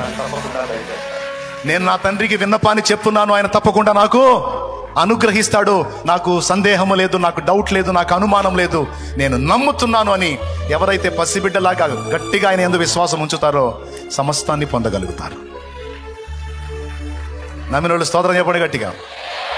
ఇప్పుడు పైకి లేచి ఒక్క నిమిషం మీకు అందరికి వచ్చినాయి ఒకసారి చూపించండి. ఇంకెవరికైనా అందకపోతే ఆ కళ్ళు ఇచ్చండి అట్లా. దేవునికి స్తోత్రంగా కలర్ఫుల్గా ఉంది. Thank you. మీ అందరికి వచ్చినాయి. ఇప్పుడు మీరు నిజంగా కళ్ళు మూసి తలలు వంచుతారన్నమాట. నేను మన సహోదరులు ప్రార్థన చేస్తారు. నేను బాప్తిస్మాలు ఇవ్వాలి కదా, ఇవాళ వద్దా? చాలా మంది ఉన్నారు, వాళ్ళందరికీ బాప్తిస్మాలు ఇవ్వాలి. మీరు నిజంగా తలలు వంచి కళ్ళు మూయండి, ఓకేనా? ఒక కన్ను మూసి ఒక కన్ను తెరవాకండి, నిజంగా కళ్ళు మూయండి. ప్రార్థనలో ఉందాం. ఇక ముగింపులోకి వెళ్ళిపోదాం. ప్రార్థన. స్తోత్రం స్తోత్రం స్తోత్రమనైనా మహాపరిశుద్ధుడా, ప్రేమగలిగిన తండ్రి, నీకు వందనాలు. మా ప్రార్థన ఆలకించి వాతావరణాన్ని అనుకూలపరిచి అనేక మందిగా మేము కలిసి ప్రభువా వేవేలుగా కలిసి నీ నామాన్ని మహిమపరిచేదానికి, నీ వాక్యాన్ని వినేదానికి సహాయం చేసినందుకు స్తోత్రాలు. అనేక మంది హృదయాలు మీరు తట్టి వారి జీవితాల్లోకి ప్రవేశించినందుకు నీకు స్తోత్రాలు. అనేక మంది జీవితాన్ని వెలిగించినందుకు స్తోత్రాలు. ఇది మొదలుకొని వారు దీవిస్తున్నందుకు స్తోత్రాలు. వారికి మారు మనసు ఇచ్చారు, రక్షణ కూడా ప్రభు వారికి అనుగ్రహించినందుకు స్తోత్రాలు. బాప్తిస్మా కార్యక్రమంలో నీ కృప తోడుగా ఉంచు. రక్షించబడుతున్న ప్రతి వ్యక్తి నీ కొరకు ఒక సైనికుని వలె ప్రభు, జ్యోతి వలె, నక్షత్రం వలె యేసు నామములో వెలుగుదురుగాక, సాక్షులుగా బ్రతుకుదురుగాక. అలాగే ప్రభువా చివరిలో మేము విన్నాం నాయనా, మీ ప్రియ కుమారునే మా కోసం అనుగ్రహించారు, ఆయనతో కూడా సమస్తము మాకు అనుగ్రహించడానికి మీకు ఇష్టమై ఉన్నది ప్రభువా. మీరు సిద్ధపరిచి ఉంచారు. అవన్నీ పొందుకున్నట్టుకు కావలసిన విశ్వాసాన్ని సమృద్ధిగా మీరు మాకు అనుగ్రహించుదురుగాక. అల్ప విశ్వాసాన్ని, అవిశ్వాసాన్ని మీరు తొలగించుదురుగాక. స్థిర విశ్వాసాన్ని కలిగించి, ధైర్యాన్ని కలిగించి, సంతోషంతో ప్రభువా నీ పాదాలు పట్టుకొని అయినా మాకు కావలసినవన్నీ పొందుకునేదానికి సహాయము చేయండి. నీకు వందనాలు ప్రభువా. ఈ శుభవేళ ఇంతమందిగా కలిసి అయినా నీ సన్నిధిలోకి వచ్చి కూర్చొని ఇంతవరకు సమయాన్ని కేటాయించి వాక్యాన్ని విన్నారు గనుక నాయన ప్రార్థిస్తూ ఉండగా యేసు నామములో వీరిలో రోగులు ఎవరైనా స్వస్థత పొందుదురుగాక, బలహీనతలన్నీ తొలగిపోవునుగాక, శరీరంలో ఉన్న వ్యాధులన్నీ తొలగిపోవునుగాక, అప్పుల బంధకాల నుంచి విడుదల కలుగునుగాక, ఆర్థిక ఇబ్బందులు తొలగిపోవునుగాక, సకల సమృద్ధి దీవెన వీరికి వీరి కుటుంబాలకి కలుగునుగాక. సమాధానం కలిగించి అందరినీ ప్రభువా మీ దయగల హస్తముతో దీవించి బలపరచమని, రాగల దినాల్లో ఇంకా మరి ఎక్కువగా దీవించబడిన వారమై నిన్ను సేవించే కృప దయచేయమని, వచ్చేటప్పుడు తోడే ఉన్న, తిరిగి వెళ్ళేటప్పుడు కూడా బిడ్డలందరికీ తోడే ఉండి క్షేమంగా సకాలంలో గృహాలకు చేర్చండి. నేను నీకే వందనాలు చెల్లిస్తూ ఇక ముందున్న సమయాన్ని మీ చేతులకు అప్పగిస్తూ యేసుక్రీస్తు పరిశుద్ధమైన నామములో అడిగి ప్రార్థించి పొందుకొని ఉన్నాము మా తండ్రి, ఆమేన్. మన తండ్రి అయిన దేవుని ప్రేమ, ఆయన ప్రియ కుమారుడు లోకరక్షకుడైన యేసుక్రీస్తు వారి దివ్యమైన కృప, పరిశుద్ధాత్మ దేవుని అన్యోన్య సహాయ సహవాసం సమకుడిన మనకు సకల పరిశుద్ధులకు సార్వత్రిక సంఘమంతటికి సదాకాలము తోడే నిత్యత్వంలో చేరు పర్యంతము నడిపించును గాక. ఆమేన్. ప్రవేశ రక్తమే జయం, ప్రవేశ రక్తమే జయం. యేసు నామమునకి సంపూర్ణ విజయం కలుగును గాక. హల్లెలూయా, హల్లెలూయా, హల్లెలూయా.